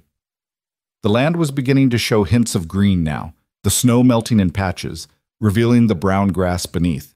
Soon it would be spring in earnest, and with spring would come the judge's ruling, and with the ruling would come change. Clara had come west believing she was moving toward security and stability. Instead, she'd found only more uncertainty, more upheaval. She was tired of it, tired of always being at the mercy of other people's decisions. A knock at her door interrupted her thoughts. "Clara, it's Luke. Can I come in?" Clara hesitated, then opened the door. Luke stood in the hallway, his hat in his hands, looking uncertain in a way she'd never seen before. "I wanted to check on you," he said. "Samuel said you weren't feeling well." "Just tired and discouraged." "Yeah, I know the feeling." Luke shifted his weight. "Listen, about what I started to say last night, before Samuel interrupted. You don't have to explain. I understand the situation is complicated. You don't understand, though. That's the problem." Luke took a deep breath as if gathering courage. "What I was trying to say was that my reasons for helping you, for wanting you to stay, they're not what I told you they were, or not just what I told you." Clara's heart began to beat faster. "What do you mean?" "I mean that yes, at first I helped you because of Sarah, because I wanted to make amends. But somewhere along the way that changed. You changed things." Luke looked directly at her, his blue-gray eyes intense. "I care about you, Clara. Not as a responsibility or an obligation. I care about you as a woman I've come to admire and respect, and—" He stopped, seeming to struggle with the words. "And what?" Clara whispered. "And have feelings for that go beyond friendship," Luke finished in a rush. "I know the timing's terrible. I know you came here looking for security, not romance. I know I'm probably the last person you'd want to be burdened with feelings for, but I couldn't let this lawyer come in and potentially ruin everything without at least being honest with you about how I feel." Clara stood frozen, her mind racing. Luke Callahan had feelings for her. This stern, taciturn man who'd saved her life had just admitted he cared about her as more than a friend. It was the last thing she'd expected, and yet somehow it felt inevitable. "Say something," Luke said, looking miserable. "Even if it's just to tell me I'm a fool." "You're not a fool," Clara managed. "You're brave. Braver than I've been. Because I've had feelings for you too, Luke, and I've been too scared to admit them, even to myself." Luke's expression transformed from misery to hope so quickly it was almost comical. "You have feelings for me?" "Yes. I've been fighting them because I thought you only saw me as a responsibility, as someone you were obligated to protect. But if that's not true, if you actually care about me—" Clara took a step closer to him. "Then yes, I have feelings for you, strong ones." "Clara." Her name was somewhere between a prayer and a curse on his lips. "If I kiss you right now, am I taking advantage? Because you work for me, and there's a power imbalance, and I don't want you to feel pressured." "Luke," Clara interrupted, reaching up to cup his weathered face in her hands. "Stop talking and kiss me." So he did. Luke's lips were warm and slightly chapped, and he kissed her with a gentleness that surprised her given his rough exterior. His hands came up to cradle her face, his touch reverent, as if she were something precious and breakable. Clara pressed closer, her hands sliding up to tangle in his hair, and the kiss deepened, became something urgent and desperate, and full of all the emotion they'd been suppressing for weeks. When they finally broke apart, both breathing hard, Luke rested his forehead against hers. "I've wanted to do that for so long," he admitted. "Why didn't you?" "Because I was trying to be honorable, trying not to take advantage of someone in a vulnerable position." Luke pulled back slightly to look at her. "But Clara, I need you to understand, if we do this, if we admit these feelings, everything changes. And with this probate situation hanging over us, with so much uncertainty about the future, I don't want you to feel trapped." "I don't feel trapped. I feel the opposite. Like for the first time in months, I'm making a choice based on what I want, not what circumstances force on me." Clara smiled. "Besides, we've faced uncertainty together before. We can do it again." "So what are we saying here? That we're—" Luke seemed unsure how to label what was happening between them. Courting? Clara suggested. If that's not too old-fashioned a term. Courting works for me. Luke kissed her again, more briefly this time. Though it's going to be hard to maintain proper distance when what I really want to do is kiss you every time I see you. Clara laughed, feeling lighter than she had in days. We'll manage. We've managed everything else. They stood together in the doorway of Clara's room for a few more minutes, reluctant to part, stealing kisses, and making quiet plans for how to navigate this new development in their relationship. Eventually, Luke forced himself to leave, though not before extracting a promise from Clara that she'd join him for a ride the next day, weather permitting. Clara closed her door and leaned against it, her heart still racing, her lips still tingling from Luke's kisses. Everything was uncertain, their jobs, their home, their future. But for the first time since leaving Boston, Clara felt truly hopeful. Because whatever came next, she wouldn't face it alone. She had Luke. And somehow, that made all the difference. The next morning dawned clear and relatively warm, with genuine spring sunshine that made the remaining snow sparkle like diamonds. Luke appeared at the house after breakfast, as promised, leading 2 saddled horses. "Ready for that ride?" he asked Clara, his eyes warm with affection and something more. "Ready," Clara confirmed. They rode out across the prairie, staying within sight of the ranch buildings but venturing far enough to feel private, away from Samuel's knowing eyes. The land was beautiful in the morning light, all golden grass and blue sky and mountains in the distance. Clara was getting better at riding now, more confident in the saddle, able to enjoy the sensation of movement and freedom. Luke led them to a spot near the creek, where the water ran clear and fast over smooth stones. He helped Clara dismount, his hands lingering at her waist, and they stood together looking out over the landscape. "I love this land," Luke said quietly. "I know it's harsh and unforgiving, but there's something about it that gets into your blood. The space, the freedom, the feeling that you can be whoever you want to be out here without all the rules and expectations of civilization hemming you in." "I'm starting to understand that," Clara said. "When I first arrived, I thought Montana was brutal and hostile. But now I see the beauty in it, the strength it takes to survive here, the courage it takes to build a life in such a challenging place." Luke turned to face her, his expression serious. "I need to ask you something, and I need you to answer honestly." "All right. If the worst happens, if we lose our positions at the ranch, if we have to start over somewhere else, would you still want to be with me? Because I don't have much to offer beyond hard work and honest intentions. I don't have money or property or security. I'm just a ranch foreman who might be out of a job in a few weeks." Clara looked up at this man who'd saved her life, who'd given her shelter and friendship and now was offering her his heart. She thought about what she'd wanted when she'd first answered James Porter's advertisement. Security, stability, a clearly defined role. She'd wanted safety above all else. But somewhere along the way, her wants had changed. She'd discovered that safety without love was just another kind of prison. That stability without passion was just existence, not life. "Luke Callahan," she said firmly, "I would be with you if you were penniless, and we had to live in a tent on the prairie.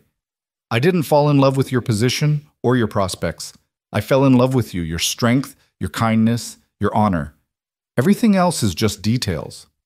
Luke's face broke into a smile so bright it transformed him completely. "You love me?" "Yes, you idiot. I love you." "Good. Because I love you too." He pulled her close and kissed her thoroughly, right there in the Montana sunshine, and Clara felt something inside her finally settle into place. Whatever the future brought, whatever challenges they had to face, they would face them together. And that was more than Clara Dawson had ever dared to hope for. Retry PQ Part 5 lưu ý. Viết 9.500 từ liên kết liền mạch với các phần trước trong câu chuyện. Pha hối thoại tạo thành một câu chuyện liền mạch khi ghép lại. Mỗi phần liền mạch với phần trước không giới thiệu lại câu chuyện ở đầu phần mới. Liên kết các phần của câu chuyện một cách liền mạch. Sử dụng câu chuyện tiếp giữa các phần. Duy trì chủ đề, tránh ngắt quãng đột ngột, không sử dụng gạch đầu dòng hoặc tiêu đề phụ. Phong cách kể chuyện Mỹ, Hoa Kỳ, giống văn giàu cảm xúc. Kể theo ngôi thứ 3, giữ đồ kịch tính không viết lan man kết thúc trọn vẹn câu chuyện. Lưu ý trả lời trong mục tin nhắn không nhảy sang document part 5. The weeks following their confession by the creek were among the happiest Clara had ever known, despite the uncertainty hanging over their future. She and Luke were careful to maintain propriety around others, but they stole moments together whenever they could. Early morning rides before breakfast, evening walks along the creek, quiet conversations in the parlor after Samuel had retired for the night. Edith noticed the change in them almost immediately. She arrived one afternoon in early April to find Clara humming while she worked in the kitchen, a smile playing at her lips as she kneaded bread dough. "Well," Edith said, settling herself at the kitchen table with a knowing look. "Something's different. You're positively glowing, girl." Clara felt her cheeks warm. "I don't know what you mean." "Don't play coy with me. I've known Luke Callahan for 8 years, and I've never seen him look at anyone the way he looks at you. And you're practically floating around this house. So out with it. What's happened between you two?" Clara hesitated, then decided there was no point in pretending. Edith would find out eventually anyway, and she'd rather have the older woman as an ally than be caught in a deception. "Luke and I have an understanding. We're courting." Edith's stern expression melted into a smile. "Well, thank the Lord. I was beginning to think you two would dance around each other forever. Does Samuel know?" "I think he suspects. We haven't told him directly, but he's not blind." "Good. That's good." Edith reached across the table and squeezed Clara's hand. "I'm happy for you both, truly.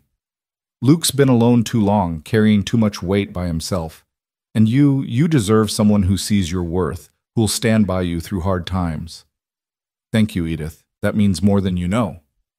"Just one word of caution," Edith said, her expression growing serious. "Be careful about letting news of your courtship spread beyond this ranch right now. With the probate case still pending, you don't want to give that Philadelphia lawyer any ammunition. He might try to suggest there's something improper happening here, use it to undermine your credibility."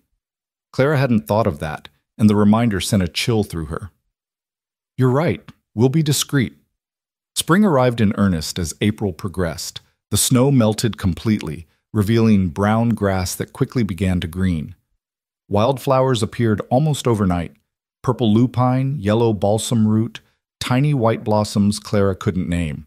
The creek swelled with snowmelt, running high and fast, and the cattle began to calve, which meant long days and short nights for Luke and the ranch hands.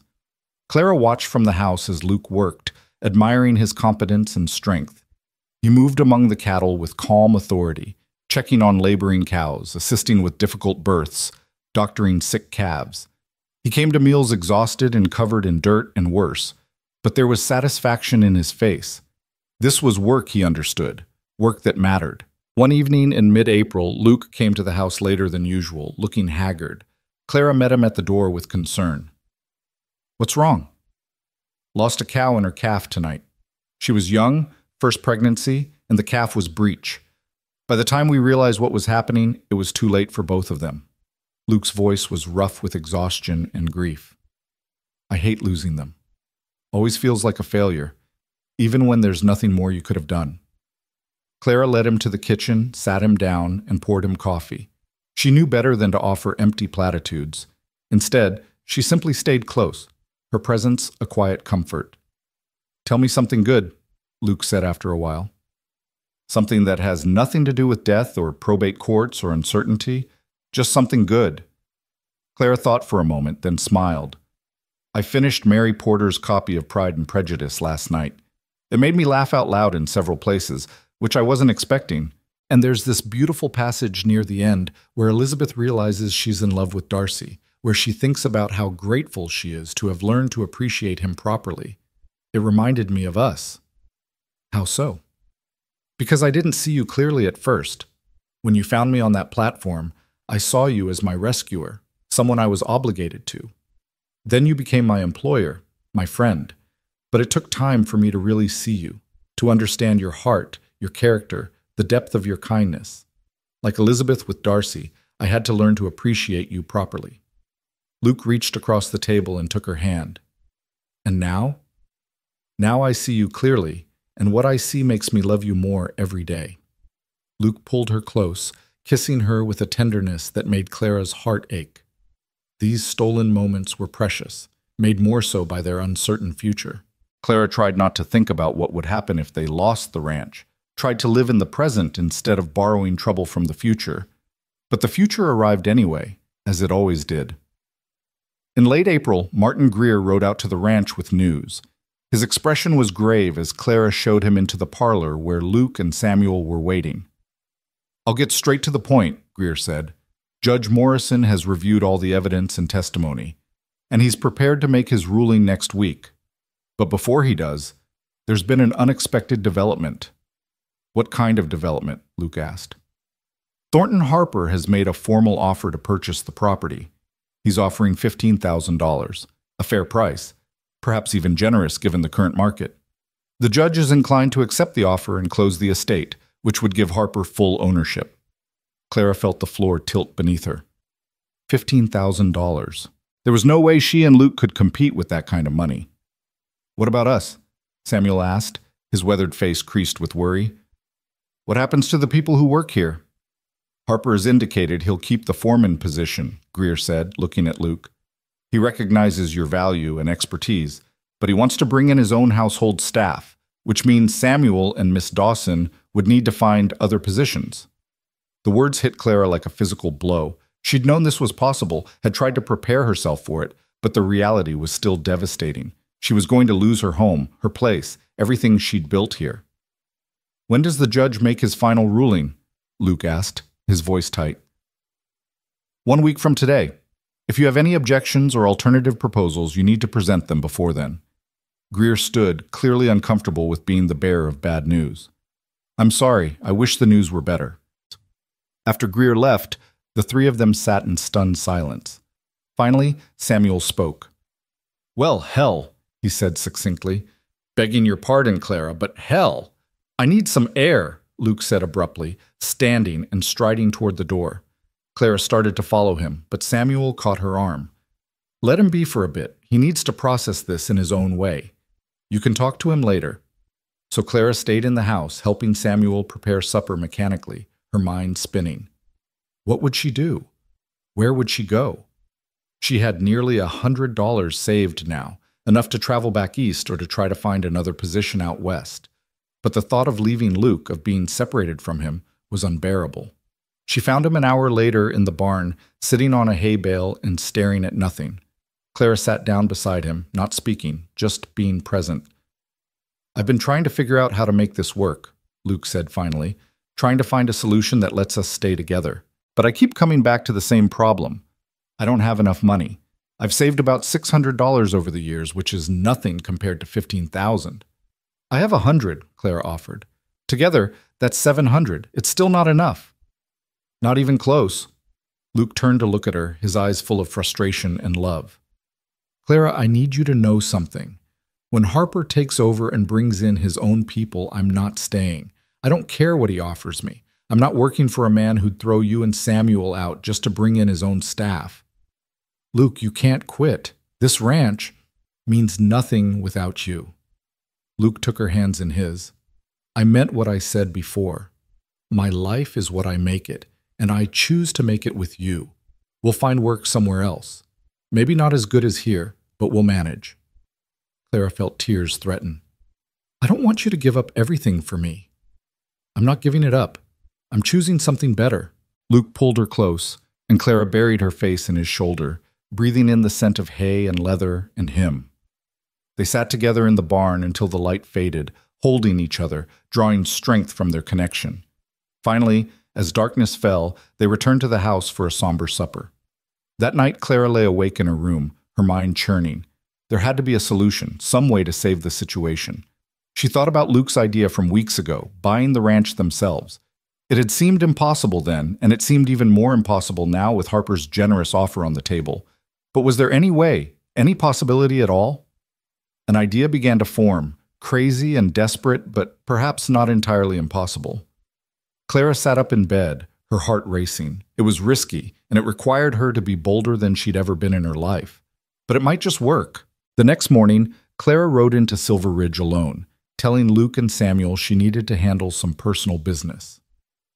She headed straight for the telegraph office and composed a carefully worded message to her father's former business partner in Boston, a man named Theodore Whitmore, no relation to the Philadelphia lawyer, who had escaped the financial collapse that had ruined her father.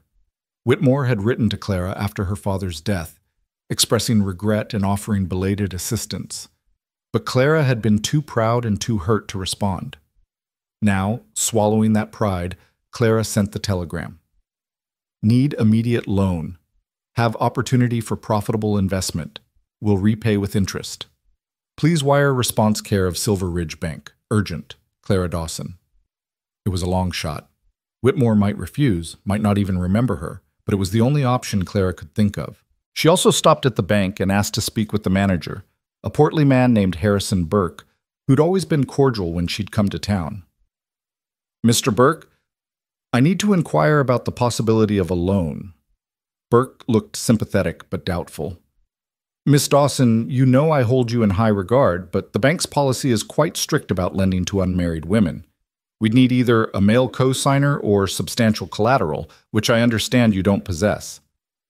What if I had a co-signer? What if Luke Callahan were willing to sign with me? That would change things certainly.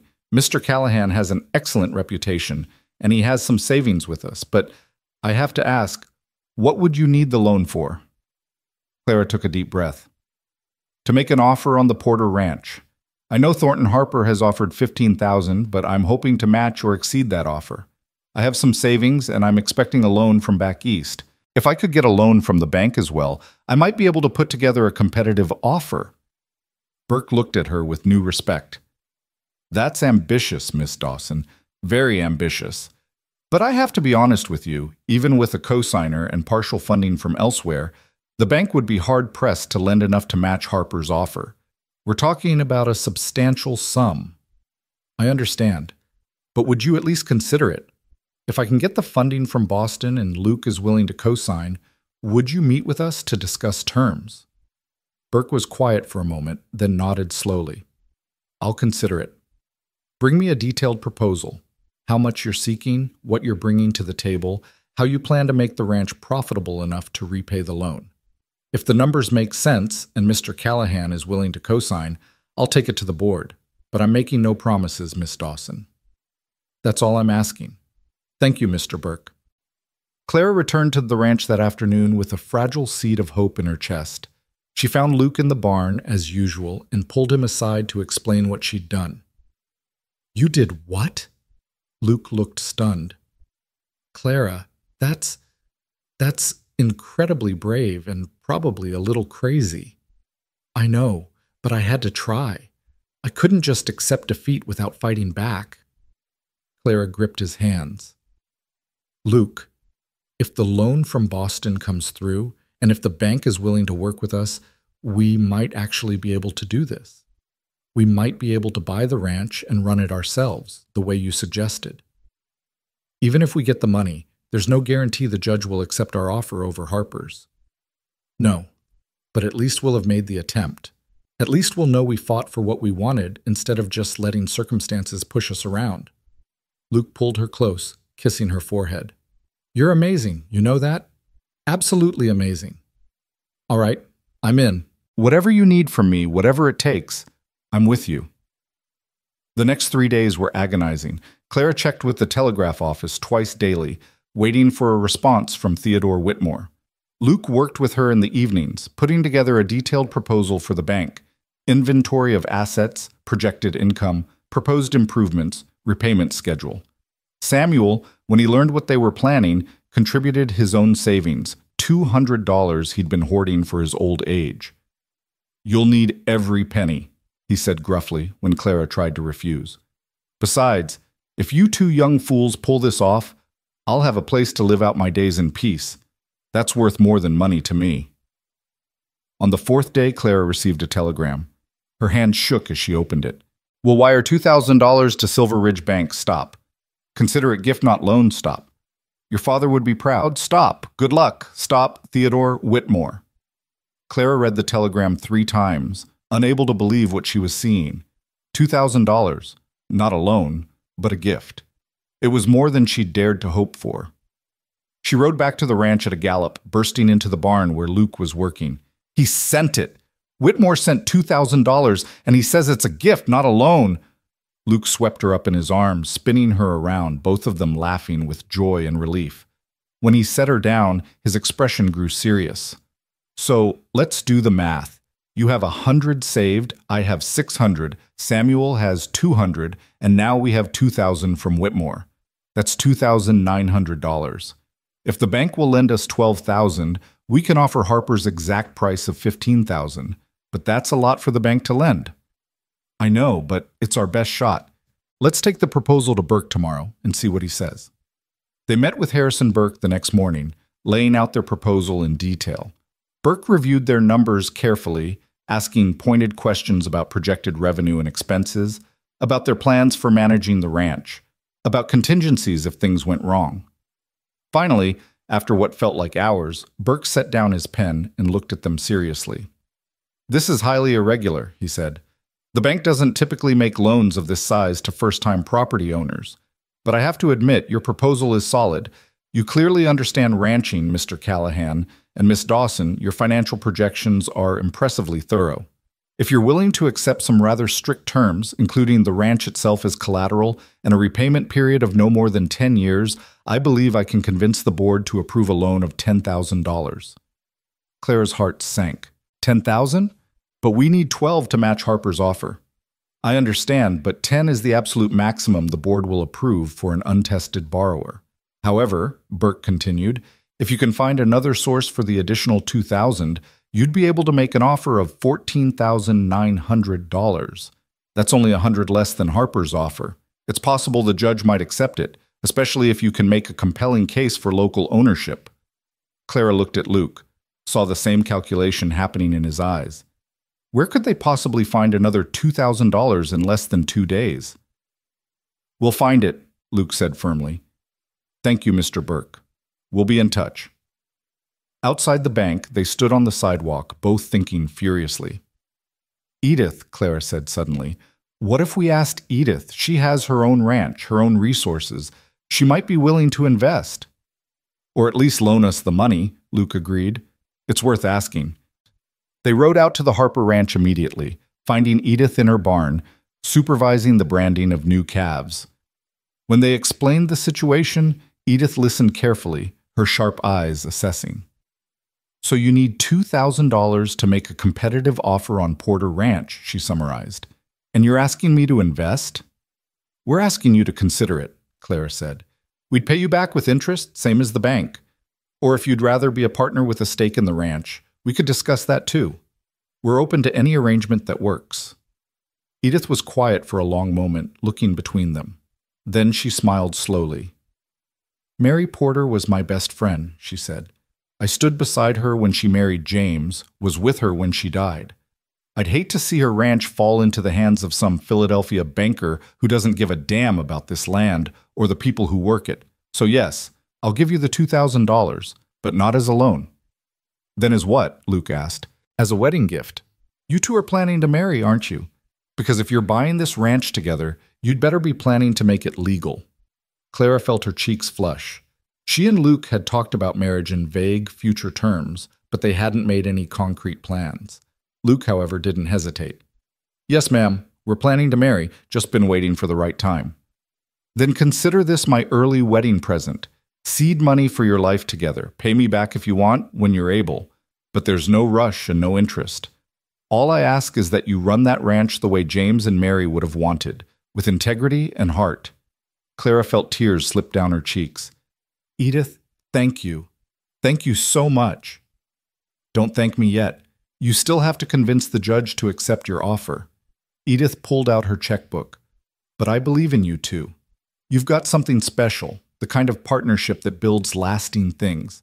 Now let's get this done. With Edith's $2,000, they had everything they needed. Luke and Clara spent the rest of that day and all of the next preparing their formal offer and the arguments to support it. They documented their combined experience managing the ranch, their deep knowledge of the land and livestock, their commitment to maintaining employment for the current staff. They gathered letters of support from neighbors, from the local minister, from townspeople who believed in local ownership over absentee landlords. The hearing before Judge Morrison was scheduled for 2 o'clock on Friday afternoon. Clara dressed in one of Mary Porter's finest dresses, the deep blue silk she'd first discovered in the cellar, hoping it would bring her luck. Luke wore his best suit, which he'd borrowed from Samuel, and which was slightly too short in the sleeves, but made him look distinguished nonetheless. The courtroom was small and stuffy, already crowded with interested parties when they arrived. Martin Greer was there, of course, and to Clara's dismay, so was Reginald Whitmore, the Philadelphia lawyer. But also present were Edith Harper, Samuel, and several of their neighbors from surrounding ranches. The community had come out to support them. Judge Morrison was a stern-looking man in his 60s, with white hair and penetrating dark eyes. He called the hearing to order and began by summarizing the situation. "We're here today to settle the estate of James Porter, deceased. Mr. Thornton Harper of Philadelphia has made an offer of $15,000 to purchase the property. However, I've recently received a competing offer from Mr. Luke Callahan and Miss Clara Dawson in the amount of $14,900. Mr. Whitmore, you may present Mr. Harper's case first." Whitmore stood, every inch the polished attorney. He argued that Harper's offer was higher, that Harper had legitimate family claim through his cousin Mary, that Harper had the financial resources to ensure the ranch's continued success. It was a compelling presentation, and Clara felt her stomach sink with each point he made. Then it was their turn. Luke stood first, speaking with quiet conviction about his 8 years at the ranch, about his knowledge of the land and the livestock, about his commitment to honoring James Porter's legacy. He spoke about the importance of local ownership, of keeping the ranch in the hands of people who loved the land rather than seeing it as merely an investment. Then Clara stood, her legs shaking but her voice steady. She explained how she'd come west to marry James Porter, how his death had left her stranded but had ultimately given her a home and a purpose. She talked about the work she'd done organizing the ranch's finances, about her vision for its future. And she talked about community, about how the ranch wasn't just a business, but a vital part of the local economy, employing people and supporting families. "Your Honor," Clara concluded, "we may not have family ties to James Porter, but we have something more important. We have love for this land and commitment to its future. We're offering not just money, but our lives, our labor, our dedication. We're asking you to give us the chance to prove what we can build together." Judge Morrison listened to both sides, asked pointed questions, and then called for a brief recess while he considered his decision. Clara and Luke waited outside the courtroom with their supporters, too nervous to talk much. After 30 agonizing minutes, they were called back in. Judge Morrison looked at them with an expression Clara couldn't read. "This has been a difficult decision," he began. "Both offers have merit. However, after careful consideration, I've decided to accept the offer from Mr. Callahan and Miss Dawson." Clara felt the words wash over her like a wave, almost unable to believe what she was hearing. "While Mr. Harper's offer is technically $100 higher," the judge continued, "the intangible benefits of local ownership outweigh that small financial difference. Mr. Callahan and Miss Dawson have demonstrated their commitment to this community and their capability to manage the property successfully. Therefore, I'm ruling that the estate of James Porter be sold to Luke Callahan and Clara Dawson for the sum of $14,900, with closing to occur within 30 days. The courtroom erupted in cheers and applause from their neighbors. Edith was crying openly, and Samuel was grinning so wide his face looked like it might split. Luke pulled Clara into his arms, holding her tight while she sobbed with relief and joy against his shoulder. They'd done it. Against all odds, they'd actually done it. Whitmore left the courtroom quickly, looking displeased, but Greer came over to shake their hands. "Congratulations," he said warmly. "I must admit, I didn't think you'd pull it off, but I'm glad you did. James would have approved." The next few weeks were a whirlwind of legal paperwork, bank meetings, and planning for their future. But in the midst of all the business, Luke pulled Clara aside one evening as they sat together on the porch watching the sunset. "I know we have 1,000 things to do," he said, "but there's one thing that can't wait any longer. Clara Dawson, will you marry me?" Clara laughed, tears streaming down her face. "We're already buying a ranch together. I think marriage is implied at this point." "I don't care about implied. I want to hear you say yes." "Yes," Clara said, kissing him. "Yes, absolutely. Forever, yes. They were married 2 weeks later in the parlor of Porter Ranch. Their ranch now, with Samuel and Edith and half the county in attendance. Clara wore the blue silk dress that had belonged to Mary Porter, feeling like she was being blessed by the woman who'd lived in this house before her.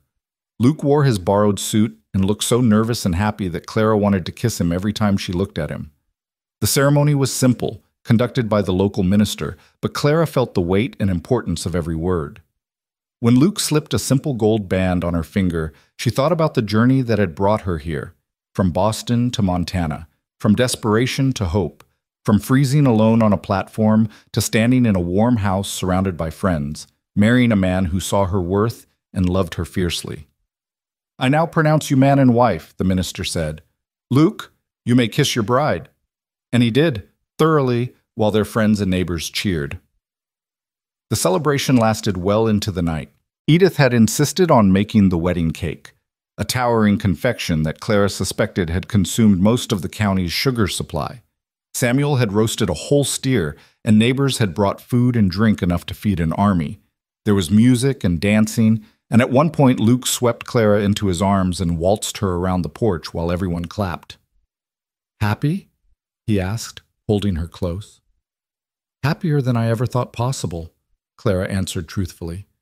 Later, after the guests had finally left and the house had grown quiet, Luke and Clara stood together in what was now their bedroom, the same room Clara had occupied since coming to the ranch, but transformed now by Luke's presence in it.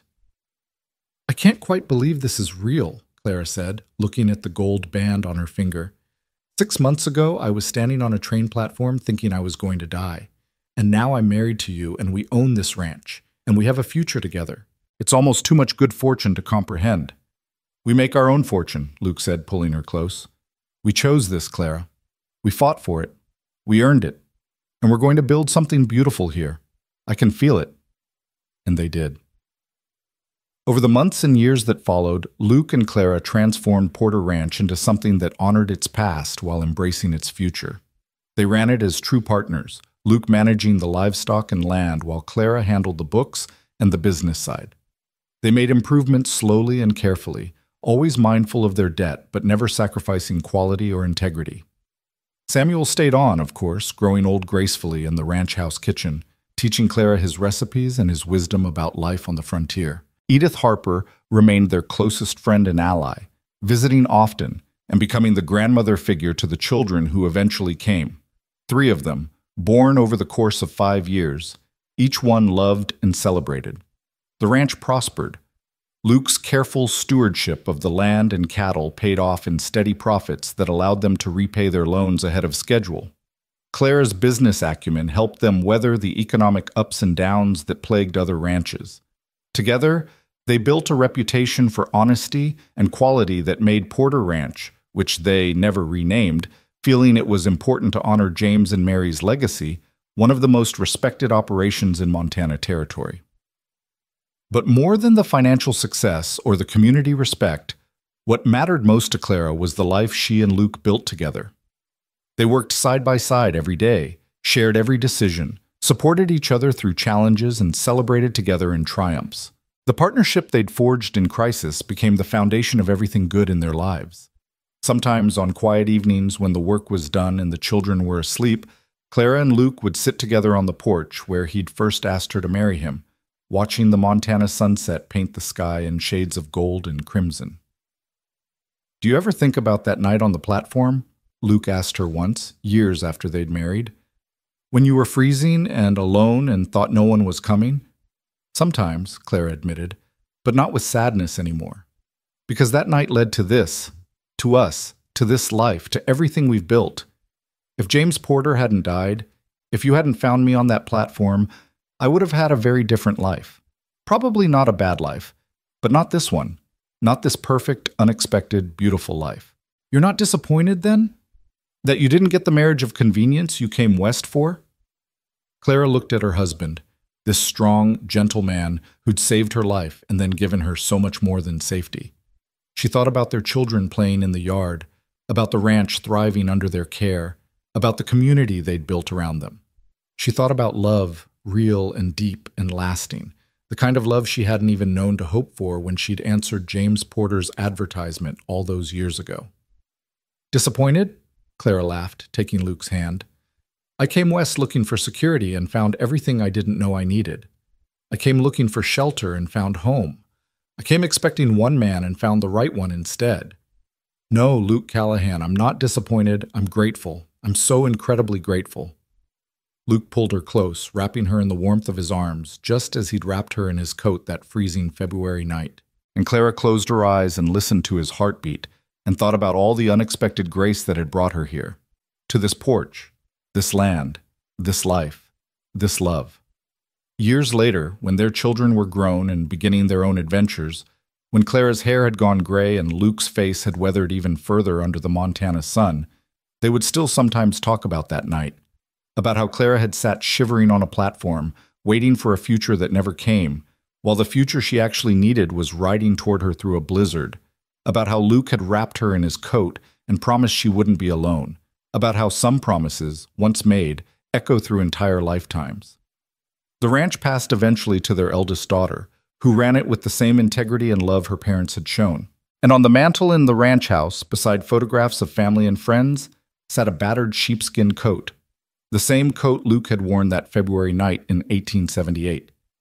It was a reminder, Clara told her grandchildren when they asked about it, that warmth comes in many forms, that salvation sometimes arrives on horseback through a storm, that the worst moments of our lives can lead to the best ones if we're brave enough to keep moving forward, and that true love, the kind that lasts, often begins not with passion or romance, but with one simple act of kindness, a stranger wrapping his coat around someone who's cold and alone, and saying the words that change everything. You're not alone. I'll see you safe. That promise, made on a frozen platform in the Montana Territory winter of 1878, kept them warm for the rest of their lives.